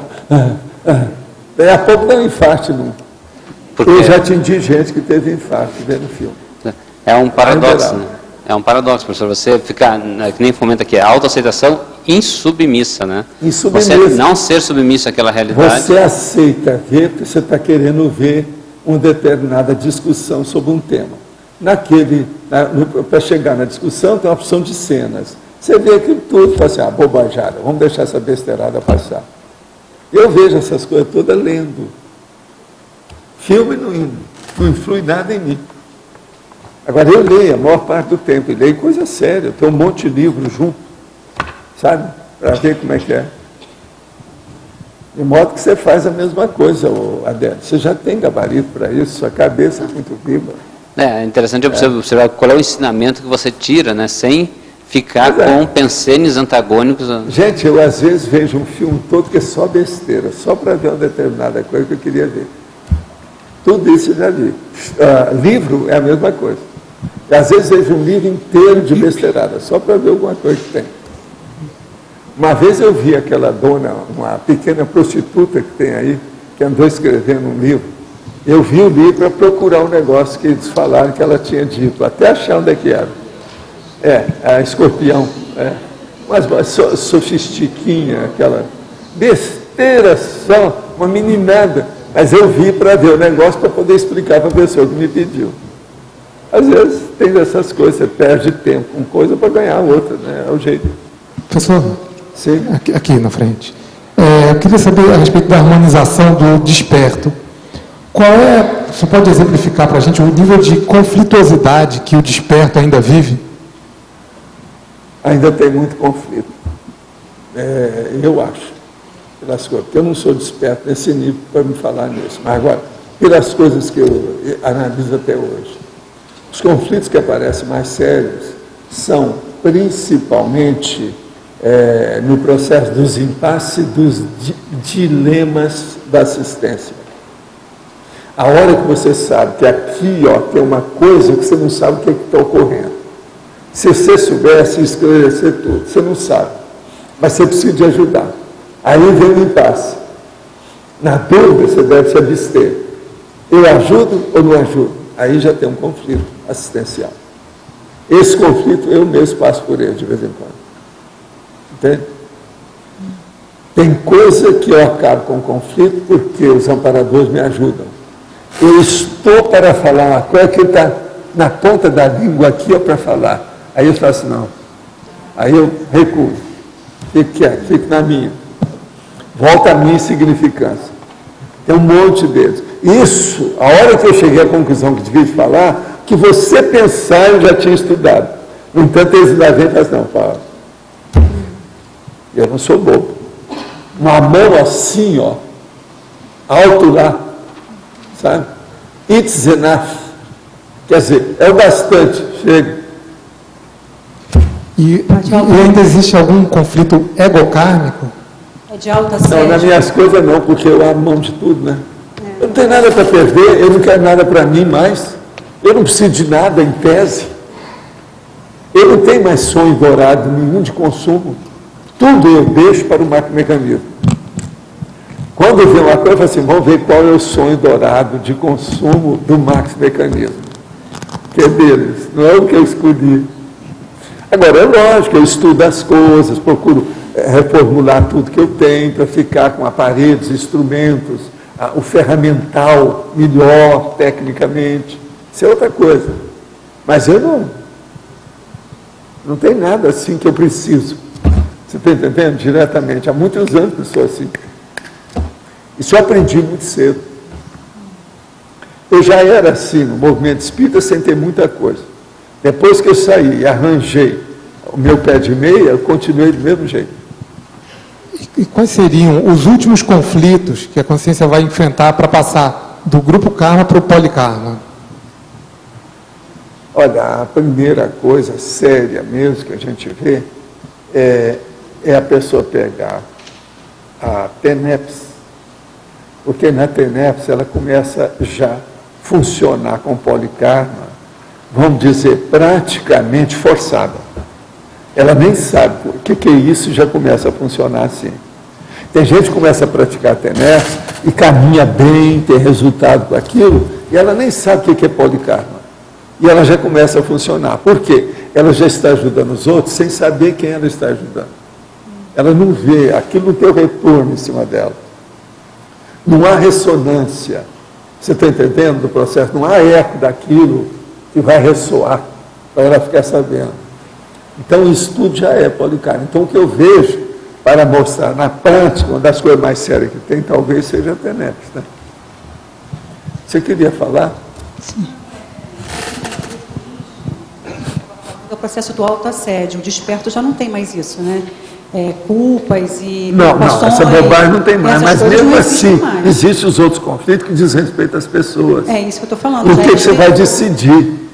Como vai melhorar? Sempre é um conflito, que é um dilema, é isso que eu chamo de impasse. Sim. Agora, com o passar do tempo, você arranja os macetes de tira-temas, que isso também você elimina. Isso não tem muito.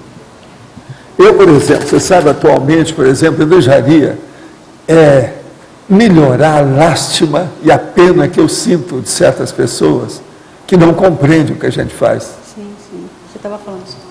Mas o que você vai fazer? Isso não tem saída. Não tem jeito. Pode forçar o outro a evoluir, né? Não adianta. Agora, o ideal é como eu fazia. Você pega a pessoa e ela fica com você uma temporada. Você mexe depois com as energias com ela, com o parapsiquismo, responde a todas as questões que ela quer. Isso é o ideal. Por isso que eu estou falando, esses dias mesmo eu não falei, olha, o melhor para vocês, não fica falando as coisas, vem aqui, faça uma comissão para vir criticar a gente, vem refutar, debater com a gente. Isso é que é o ideal para a gente esclarecer. É duro quando a pessoa é muito primária e ela fica tirando pedra sem conhecer nada daquilo que ela está falando. Ela não leu, ela não sabe, ela não vê a intenção que está ali, qual é o trabalho que já foi feito naquele sentido. Ela só sabe o lado dela, não sabe da outra pessoa. Dá uma pena. Agora, você veja, tudo criança. O que você vai fazer? Não conhece também o nosso ambiente, né, Valdo? Você falou, não conhece as energias, Pois é. não conhece o que a gente está fazendo aqui, né? Isso aí é um conflito, que a gente tem pena. Isso é que é aquele negócio que eu falo da compaixão. Até a compaixão pode fazer mal para você. Você tem que saber o limite que você tem compaixão desse povo. Entendeu? É a saída. Agora, por exemplo, nós não podemos ser lenientes, que é o que o santo quer fazer. O santo e a santa, eles são lenientes. Você está entendendo? Eles se compliciam com a coisa errada. Por quê? Eles querem ajudar de qualquer maneira. Isso não está ajudando ninguém. Lembra do Betinho, que recebia dinheiro da turma, do jogo do bicho? Isso aqui não é o ideal. No nível daquele dele. Por exemplo, até outras coisas poderia ser. Às vezes eles fazem isso na favela, tudo mais. Mas agora e a hora que a coisa fica explicitada, bem clara, no front da batalha? Então, isso tudo é conflito também, né? Muito sério. Valdo, você fala que cada livro, todo livro tem preço. Tem. Né? Todo livro tem preço. Principalmente para nós, assim, no meu caso, por exemplo, que não tem a experiência de escrever com paradigma consciencial, e a gente está fazendo isso nessa vida. Então a gente entra, quando está dentro de um outro livro, você entra numa espécie assim, de um horizonte de eventos. Começa a ocorrer, você fica num estado alterado o tempo todo, e começa a ocorrer eventos relativos àquela situação. Você fica imerso naquela realidade. Como é que a gente pode aproveitar? Qual a atitude, assim, chave que você vê que seria ideal para a gente aproveitar os pedágios que estão em curso? Eu fui clara? Eu vejo, isso aí é o chamado, é o látero pensene, é o pensene lateral, e os processos do coadjutor.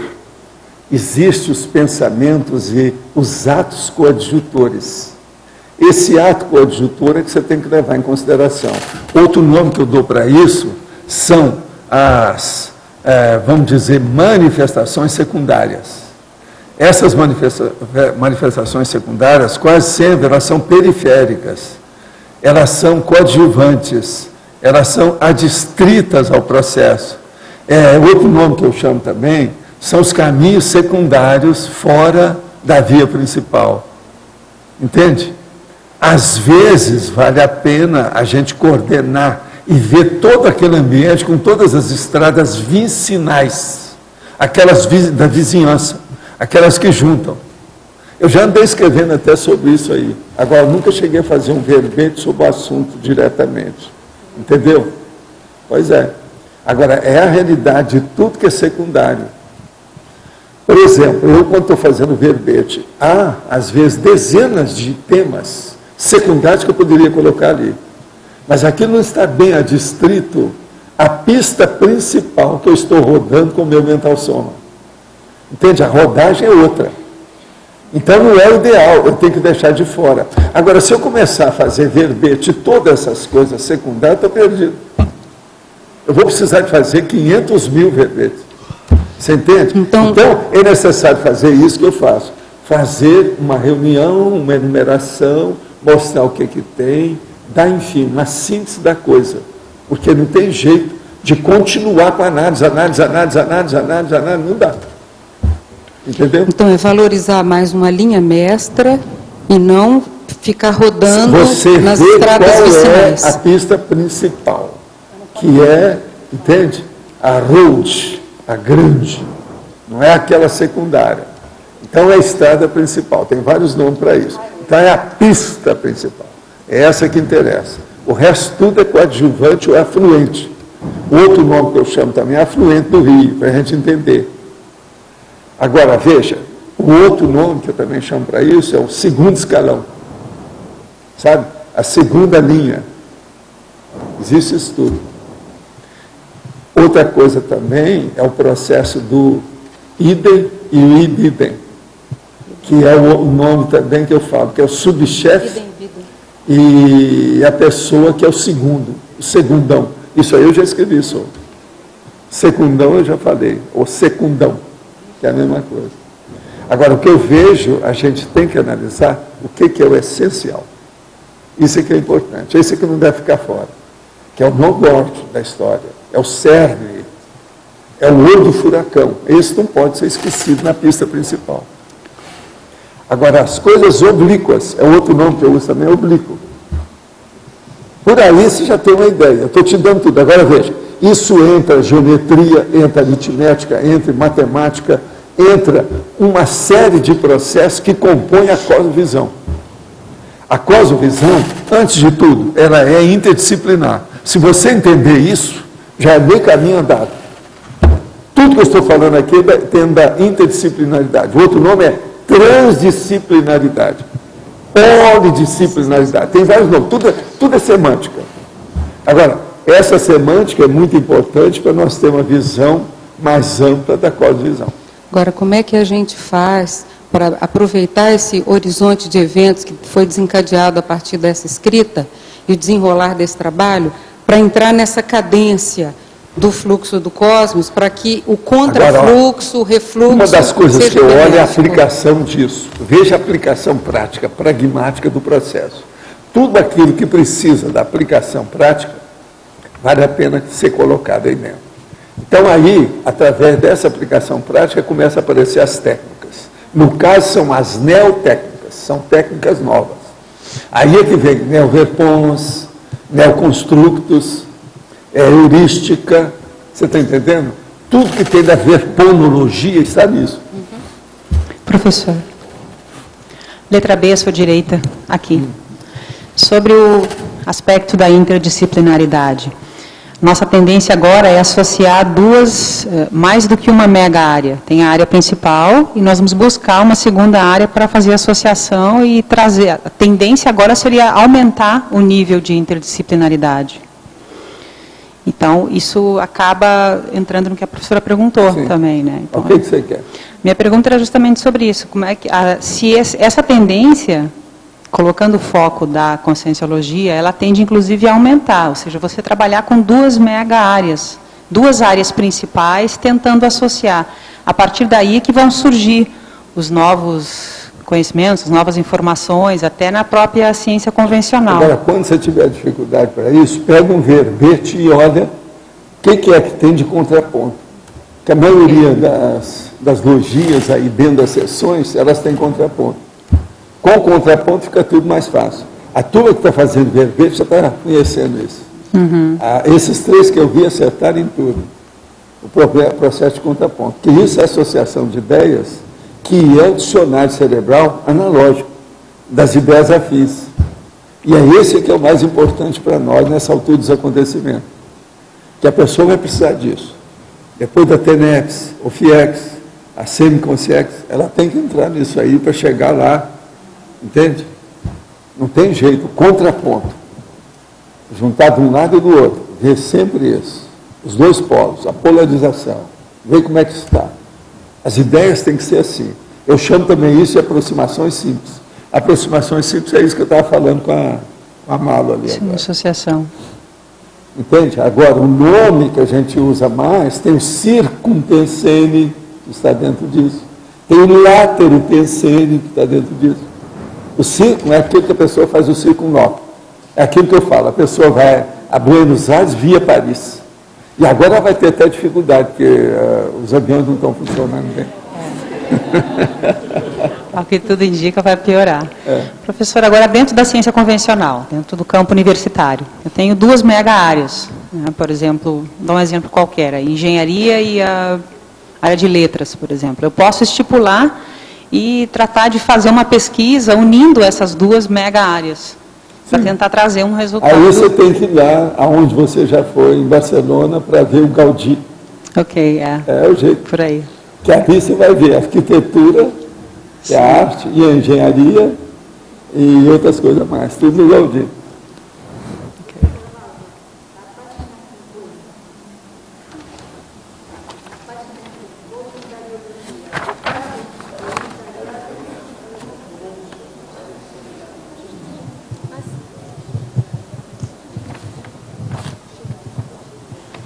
O paravoluntariado da reurbanização extrafísica da Terra. O que é que você quer? Através disso, pode ser uma das maneiras de atingir o paradoxo discernidor, assimilação simpática do mal-estar da sociedade patológica, inabalabilidade do bem-estar íntimo.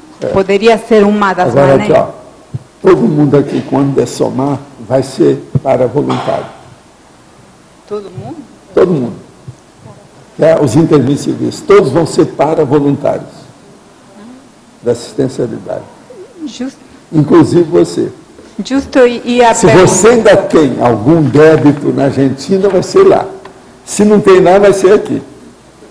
Justamente eu tinha interesse de saber quais são os requisitos para o voluntariado da reurbanização. Pois não, o problema é fazer a TENEPS. Quem entrar na TENEPS já está no caminho. Hoje eu já dei a receita da TENEPS para 3 casos aqui. Vocês estão vendo que a TENEPS como é que é sério? Professor, eu gostaria de entender melhor na interaciologia, a última interação, a interação idade biológica, harmonização faltante.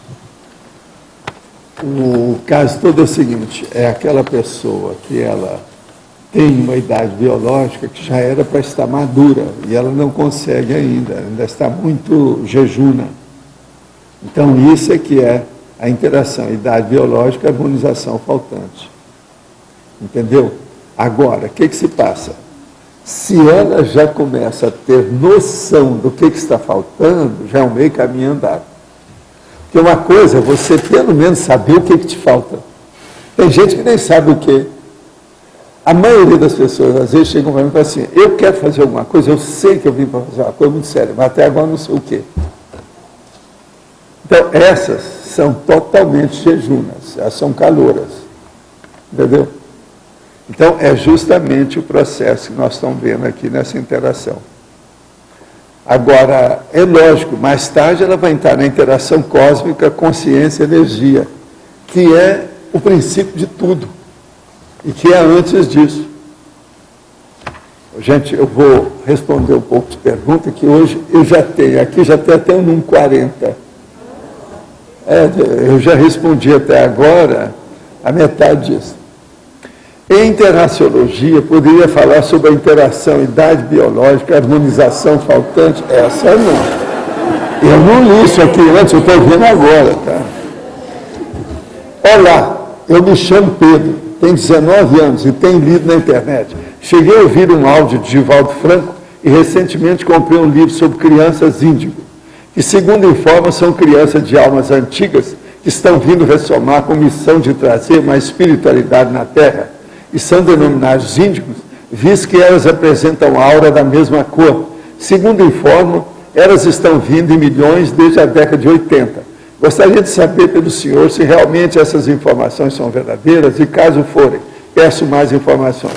Não, o que eu vejo aí é o seguinte, crianças índigos nada mais são do que aquelas que eram chamadas na década de 40, 50, 30 de prodígios infantis, os pródigos, aqueles que eram gênios, né, criança. Então, por exemplo, Janela de Marco, aquela que era do piano, é isso aí, a mesma coisa. Existiam as pessoas da matemática, existia na área das artes. Eles agora arranjaram esse nome, sabe? A humanidade, de vez em quando, e a sociedade humana, que ainda é patológica, ela se cansa das expressões, então arranja outras. Esse negócio de índigo, eu até agora não vi novidade nenhuma daquilo que a gente já conhecia, dos prodígios infantis, como eram chamados. A situação é a mesma de sempre, não tem nada disso. Agora, o que se passa? O que nós achamos que é fora de série são os intermissivistas. São aquelas pessoas que não precisam ser criança índigo nem prodígio, mas que fizeram o curso intermissivo e sabem disso, que essas são autoconscientes do que vieram fazer. Então, elas têm uma programação de vida já estabelecida. Agora, a criança índigo pode ser também tipo Rain Man, que é chamado o savante. Hoje eles chamam isso de savante. Eles vão crescer e vão virar um sábio. Quer dizer, daquele tipo savante. Tem tudo isso. Agora, o superdotado é que é um nome melhor para mostrar o que é criança índigo. Como eu já estudei superdotado desde essa época aí, com a turma toda, inclusive com aquele nosso amigo que era o Papa internacional do assunto. Então a gente sabe que o negócio é esse, não tem outra saída. Na minha opinião, isso é que é. Agora, ó, eu informo, eu não estou querendo te persuadir de nada. Essa é a minha comunicação, minha informação para você. Até que ponto a reconciliação que promove entre outras pessoas não implica interferência nefasta da minha parte? Depende de você. Qual a sua intenção? De que modo você está fazendo isso? Você é um cérebro, um carrasco? Ou você faz a coisa com, tipo, maternal? Que você é uma mulher. Você tem que fazer isso do ponto de vista da maternagem. Como identificar se a ajuda prestada é saudável ou desenvolvida na querela? Pelos resultados. Olha o que acontece. As pessoas, de fato, estão se abraçando, estão jantando junto. Isso é muito importante. Se for, está tudo bem. Ou elas continuam cuspindo uma no olho do outro. Aí não presta. Precisa de ver o resultado, o que você está fazendo. Pode explicar por que as entidades chamadas pombagiras não ajudam as mulheres e ajudam os homens? Devido às energias do sexo chakra. Você tem que ver isso, existe muito disso. É o Yin e Yang dos orientais, é a mesma coisa. O processo todo é que cada um puxa na afinidade que tem, aquilo que ele pode entrar com mais facilidade. Gostei muito dos cursos que a dona Pilar Alegre dava em São Paulo, muitos anos, e aprendi muito com ela. Ela está dando curso da Conscienciologia aqui em São Paulo ou aí em Foz? Fala aí.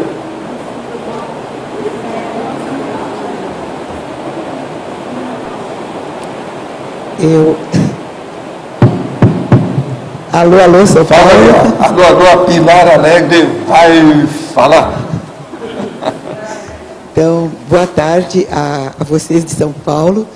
E eu agradeço muito o reconhecimento e a oportunidade de estar falando com vocês assim mais diretamente, mas no momento eu não estou dando cursos. Já dei muitos, que eram os cursos do IPC, né? Os cursos lá do Instituto, e viajando lá pelo interior de São Paulo, na capital também, e até lá na divisa com Minas Gerais.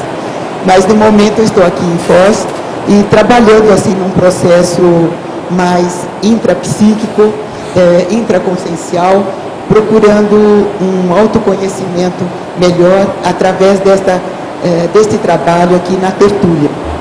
Porque esse conhecimento mais atualizado eu só vim encontrar aqui em Foz. Agradeço. Aqui, ó, tem outra sobre criança índigo. O que o senhor acha das crianças índigo? Esse assunto chegou até mim, pois já há alguns meses percebi um fenômeno no qual, quando passo debaixo de postes, as luzes se apagam. E logo depois que passa, elas se acendem. Pesquisei sobre isso e vi que em alguns sites que essa é uma característica das crianças índigo. Gostaria de sua opinião. Olha, isso que estão falando da criança índigo aí, são os ectoplastas. É a pessoa que tem ectoplastia. Examina se você, por exemplo, como é que é você com o computador, com o telefone, se todos os aparelhos e instrumentos funcionam com você, se as coisas caem onde você está. Isso é ectoplasmia. Não é só criança índigo, não. Examine isso com calma. Outra coisa, cuidado que você pode classificar as coisas erradas. Tem um monte de hotéis, hoje, principalmente nos Estados Unidos, que você vai entrando, as luzes acendem, e a hora que você passa, elas apagam. Isso tudo hoje é automático por aí afora. Abra o olho com isso, para você não levar o negócio errado.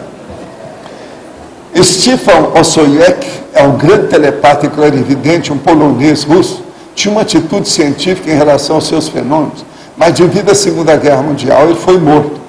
A humanidade perdeu, nesse período, grandes talentos na área do parapsiquismo.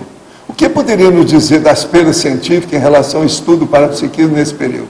Olha, tudo isso aconteceu sim. Muita gente morreu e eles também se desinteressaram pelo assunto. Inclusive, havia no meio uma porção de judeus que também trabalhavam com o processo de energia. E muitos russos, principalmente russos. E com o processo da guerra, isso tudo foi baratinado, alterado, e tudo deu para trás. Essas coisas existem, sim. Muitos médios foram embora. Agora, ó, muitos deles estão de volta. E já fizeram até curso intermissivo. Tem gente por aqui. Tive contato há pouco tempo com uma linha de terapia alternativa nomeada como naturopatia. A filosofia desse método recomenda a medicina tradicional apenas em eventos críticos e busca tratamento com chás, ervas, medicina oriental e até algumas coisas como floral de bar e cromoterapia. Segundo essa filosofia, a doença é uma reação da própria pessoa, psicossomática, para promover uma mudança de vida, o que chamariam talvez de recém forçada.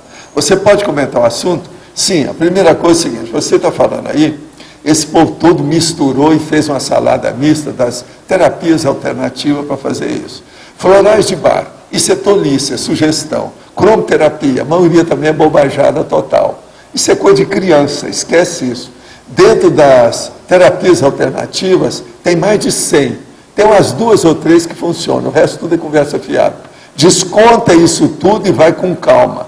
E não brinca com esse negócio. Tem muita gente que, vamos dizer, esnoba o problema da alopatia.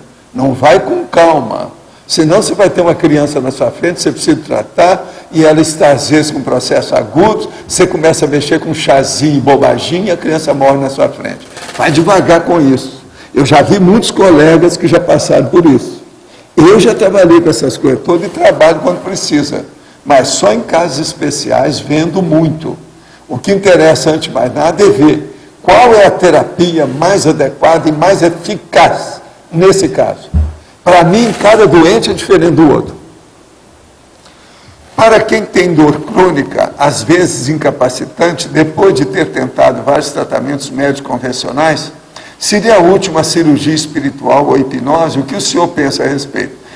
Agora o problema é arranjar, né? Quem é que faz isso? Que eu vejo mais a dificuldade. Se a gente tivesse tudo à mão para fazer cirurgia para cirurgia, cirurgião para cirurgião, seria o máximo, mas não tem. Outra coisa, o SUS não ajuda nisso, nada, ninguém ajuda.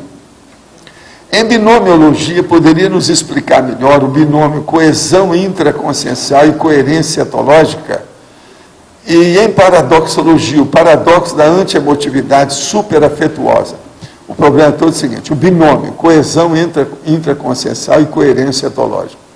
A coerência etológica é o comportamento da pessoa na sociedade, para ela ser igual, sem ter duas caras. Ela é a mesma na intimidade da família, e é a mesma na rua, ela é a mesma na profissão, é a mesma na hora que ela pratica um esporte no clube. Isso é coerência etológica, isso é uma coesão intraconsciencial. Então ela tem uma coerência da personalidade dela. Isso é uma das coisas mais difíceis para a pessoa alcançar de modo geral aqui. De modo que é muito importante. A etologia, no caso, é o comportamento, o modo da pessoa se fazer ou vamos dizer, desenvolver perante o seu ciclo de relações. Agora, o paradoxo da antiemotividade superafetuosa é aquela pessoa que ela é muito afetuosa na aparência, mas, meus irmãos, isso é. Como é que é o nome disso? Melifluidade. Isso aí é da antiemotividade superafetuosa. Essa superafetuosa também existe uma outra. Agora, o outro extremo, em vez de ser o do cardeal, nós vamos falar de um político. Não, a gente tem que matar com ternura. Quem é que falou isso? Che Guevara. É a mesma coisa. Isso é que é a antiemotividade superafetuosa. Tá certo? Che Guevara e o cardeal aí, de algum lugar, tem um monte deles, inclusive esse que apareceu aqui. Meus irmãos, amor. Minha filha assistiu a uma palestra de uma professora da Conscienciologia, lá na cidade de Natal, sobre maternidade e antimaternidade, e gostou muito. Parece que existe um livro sobre o tema de autoria da professora Jaqueline Bittencourt. Vocês têm esse livro para vender aí? Ela vai dar outra palestra dessas? Tem isso aí? Como é que está? Eu acho que tem na epígrafe aqui, né? É só dar um toque aí para a epígrafe. Olha qual é o telefone aí da recepção do CAEC, que eles vão entrar em contato com você, que a epígrafe fica junto. Eles podem te atender. Se o Chico foi levado para a interlúdio, então já dá para dizer que ele é um mini dissidente do espiritismo? Não, a gente não sabe a reação que ele teve, eu não sei. O senhor sabe se no 3º Congresso Espírita em Brasília, faz poucos dias, ele deu uma mensagem psicografada através do médium Wagner Gomes da Paixão. Chico falou da renovação de nós próprios através da luz do Evangelho.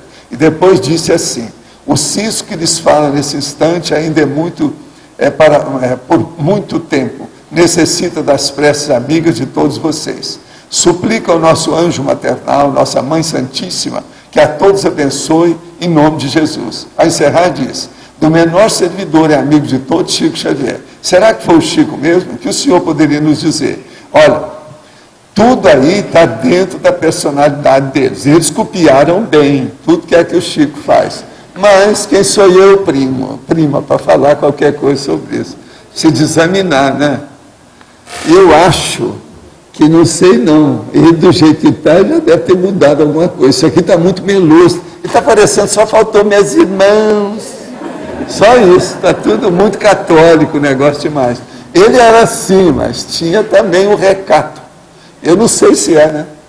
Você que sabe o que você acha. Agora, ó, se as mensagens te dão força, admita, vá em frente. Isso aí te dá força, muito bem. As pessoas chegam aqui e gostam do terreiro da Umbanda, eu falo assim, volta para lá, fica lá. Ajuda até a bater os tambores, isso faz parte. Cada um faz aquilo que pode. Gostaria de saber mais sobre os guias cegos. O senhor poderia fazer um resumo sobre o tema? Guia cego é o seguinte, vamos entender. É aquela consciência extrafísica, seja, uma consciência que ela ainda não tem equilíbrio suficiente e nem técnica, e a paratécnica para mexer com as energias.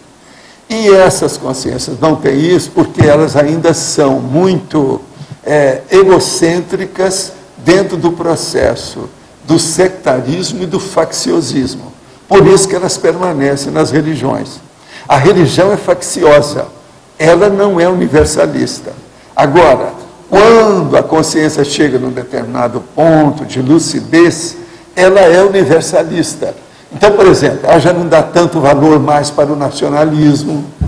Então você vai ver o nacionalismo como é que é. Vem o Chico Xavier, recebe lá um dos livros que os espíritas acham que é o maior, chama Brasil, Coração do Mundo, Pátria do Evangelho. Está exaltando e fazendo apologia do Brasil. Isso é totalmente nacionalista. Isso é totalmente sectário, é totalmente faccioso, é totalmente guia cego. E foi o Emmanuel que deu o livro. Isso aí é para provar o processo através de livro. Pelo livro a gente vê a realidade da pessoa. Vocês não viram nenhum livro meu exaltando qualquer coisa, mesmo psicografado. Eu não tenho nada disso. Agora, o Chico recebia de tudo, dava de tudo lá no meio. Tem livro dele, por exemplo, da mãe dele, aquele negócio lá, dos processos de Marte e outras coisas mais. Eu também não recebi nunca mensagem falando que tinha vida em Marte. Tudo por quê? Porque esses guias cegos, quando eram muito bravos, eles me evitavam. Eles não tinham afinidade demais comigo. Então, essas coisas todas, nós temos que ir com calma.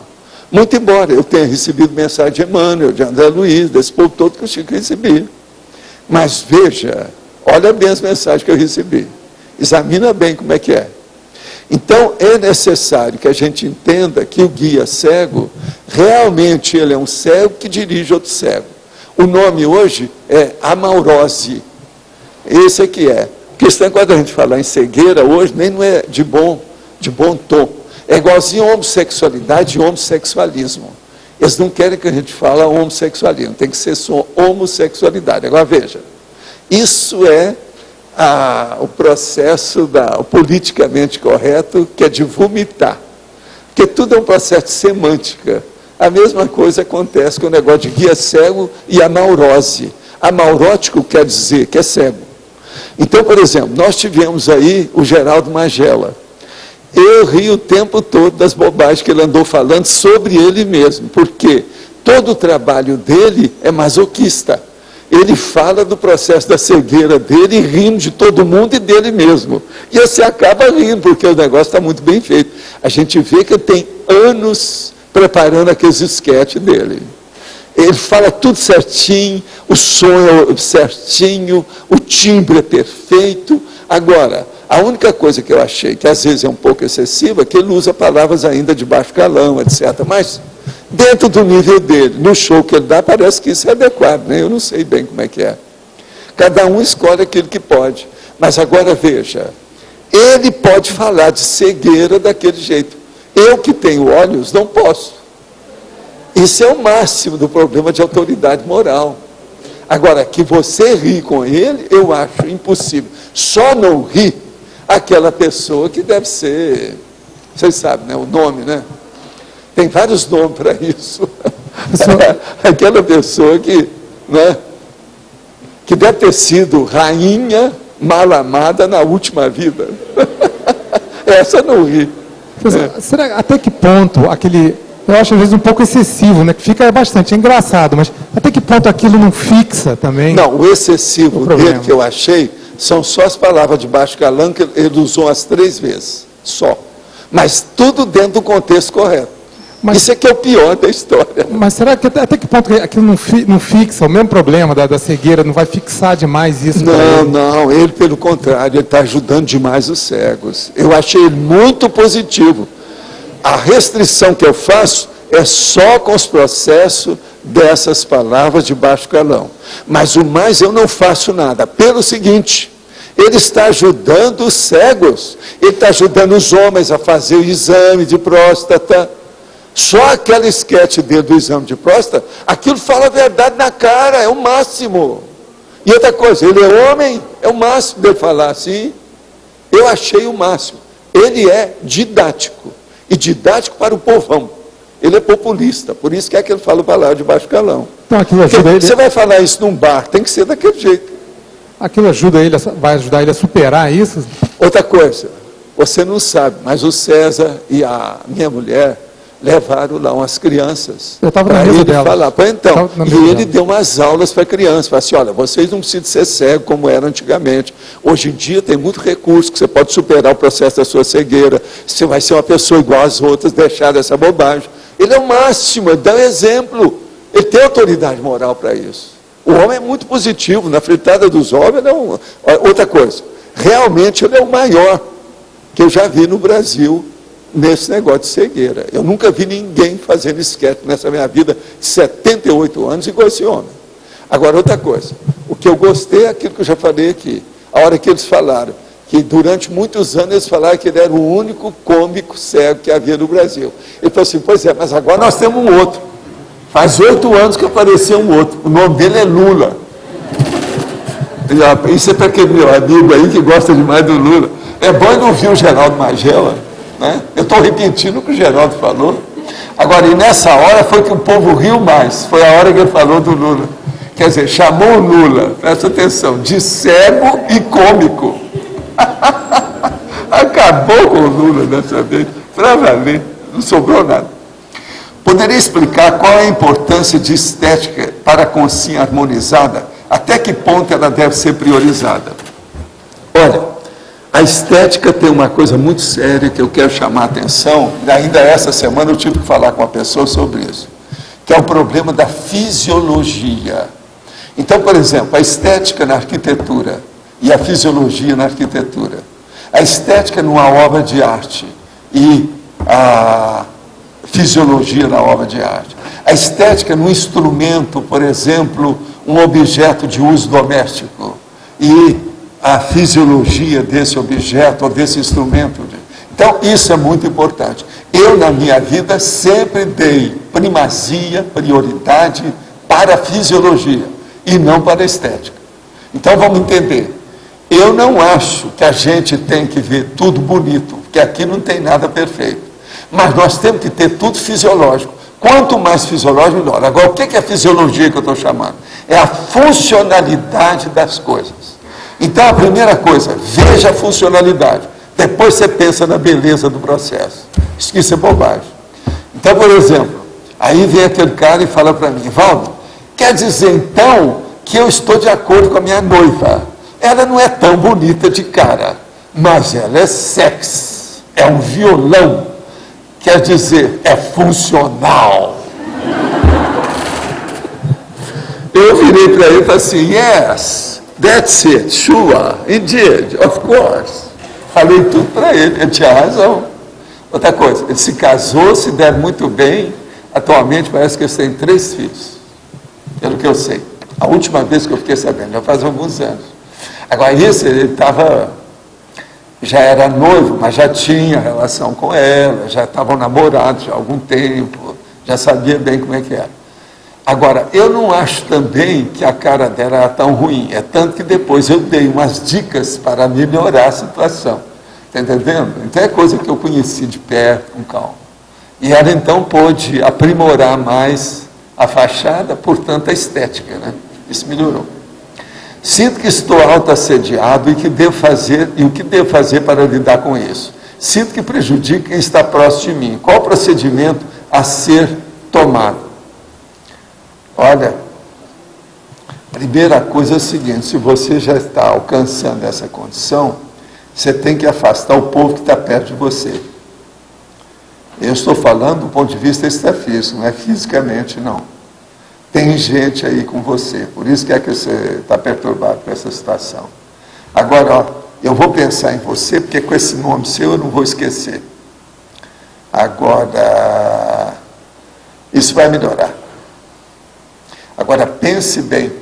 Você já ouviu a gente falar aqui sobre EV, estado vibracional? Usa um pouco as suas energias.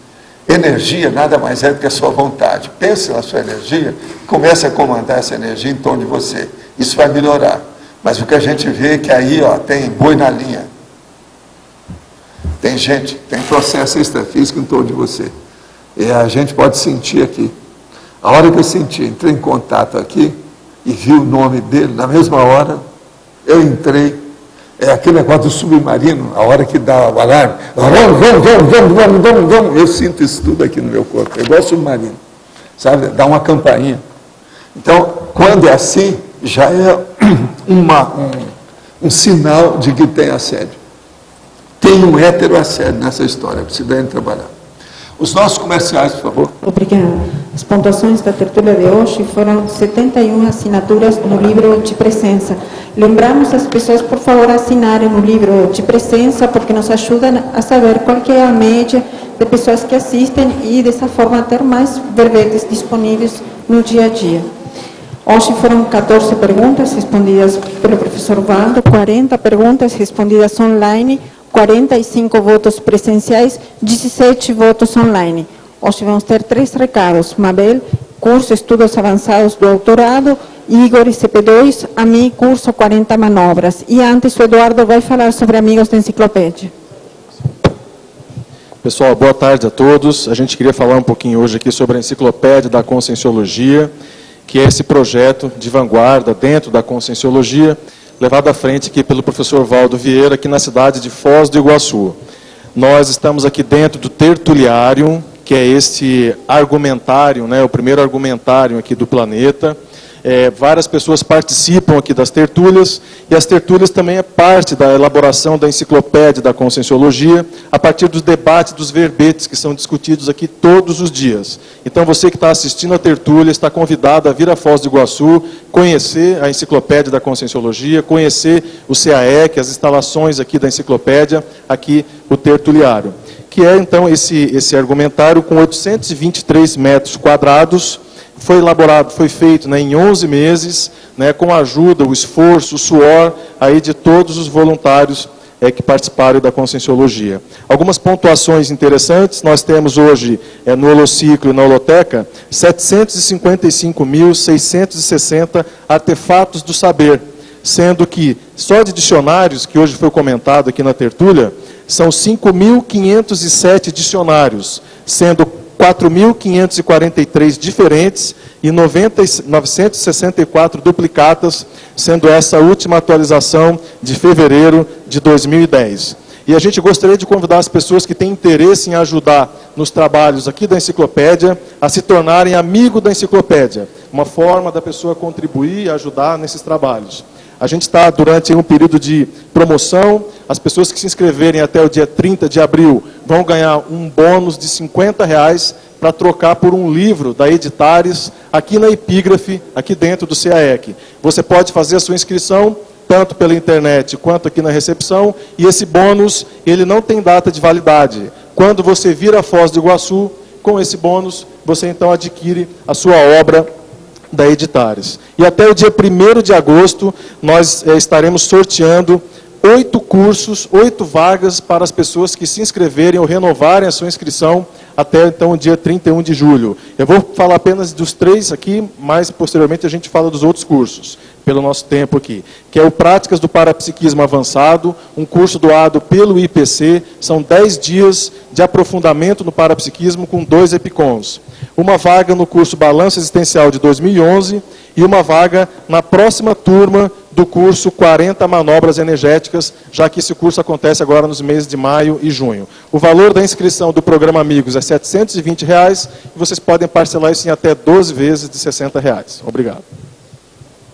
Gente, boa tarde a todos. Em nome da Unescom, nós queremos divulgar uma atividade nova que nós estamos iniciando, que é os estudos avançados do autorado. Então, regularmente, nós vamos ter algumas atividades estudando sobre o grafo Pensene, sobre a escrita. A primeira atividade que nós teremos é o estudo desse livro aqui, que se chama Paratextos Editoriais.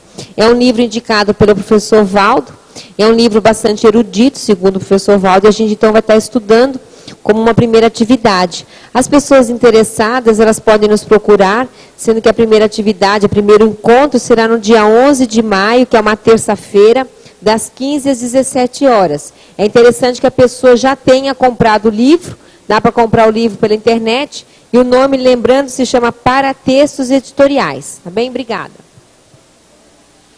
Boa tarde a todos. Estamos aqui para dar 2 recados breves. O primeiro é relativo ao SCP-2. Então, a gente gostaria de divulgar aí as próximas turmas, né? As próximas turmas. Então, no dia 23, agora de abril, sexta-feira, agora, no Rio de Janeiro, teremos uma turma na cidade do Rio de Janeiro. No dia 14 de maio, teremos SCP-2 em Porto Alegre. No dia 4 de junho, teremos em Curitiba e novamente no Rio de Janeiro. No dia 30 de julho, 30/7, teremos turmas em São Paulo e Brasília. Então, para aqueles que quiserem planejar aí a sua desperticidade, nós fazemos o convite para a participação no SCP-2. O segundo recado seria relativo à pesquisa da TENEPS. Então, aquelas pessoas que notaram que a pesquisa, o link para a pesquisa não está mais no site das tertúlias, né? Mas a pesquisa continua no site do CAEC, no novo site do CAEC, no menu Atividade, a última opção embaixo é Pesquisa da TENEPS, onde o interessado, o pesquisador tenepsista, pode encontrar ali os formulários nas 3 línguas, inglês, português e espanhol. Então, nós reforçamos o convite aí para a participação nesse trabalho. Muito obrigado. Boa tarde. Estou aqui para convidar a todos a participarem do curso 40 Manobras Energéticas. Esse é um curso sem pré-requisito e se destina àquelas pessoas que querem usar suas bioenergias no dia a dia com mais desenvoltura, com mais técnica. O curso vai ser dado em 2 módulos, aqui no CAEC, em Foz do Iguaçu. O primeiro, agora em maio, dia 15 e 16, ao final de semana. E o segundo módulo acontece em junho, nos dias 12 e 13. Conforme vocês veem, há praticamente um mês entre um módulo e o outro. Esse período ele é estratégico, que é para a gente estar treinando essas manobras. Não que vão ser as mesmas manobras, tá? Repetidas nos 2 módulos, não se trata disso. Metade das manobras serão abordadas no primeiro módulo e a segunda metade no segundo módulo. Mas é claro que todo esse treino, todo o desenvolvimento de um grupo de manobras ajuda muito quanto ao restante. Certo? O curso será ministrado pelo professor IEPICOM Mário Oliveira.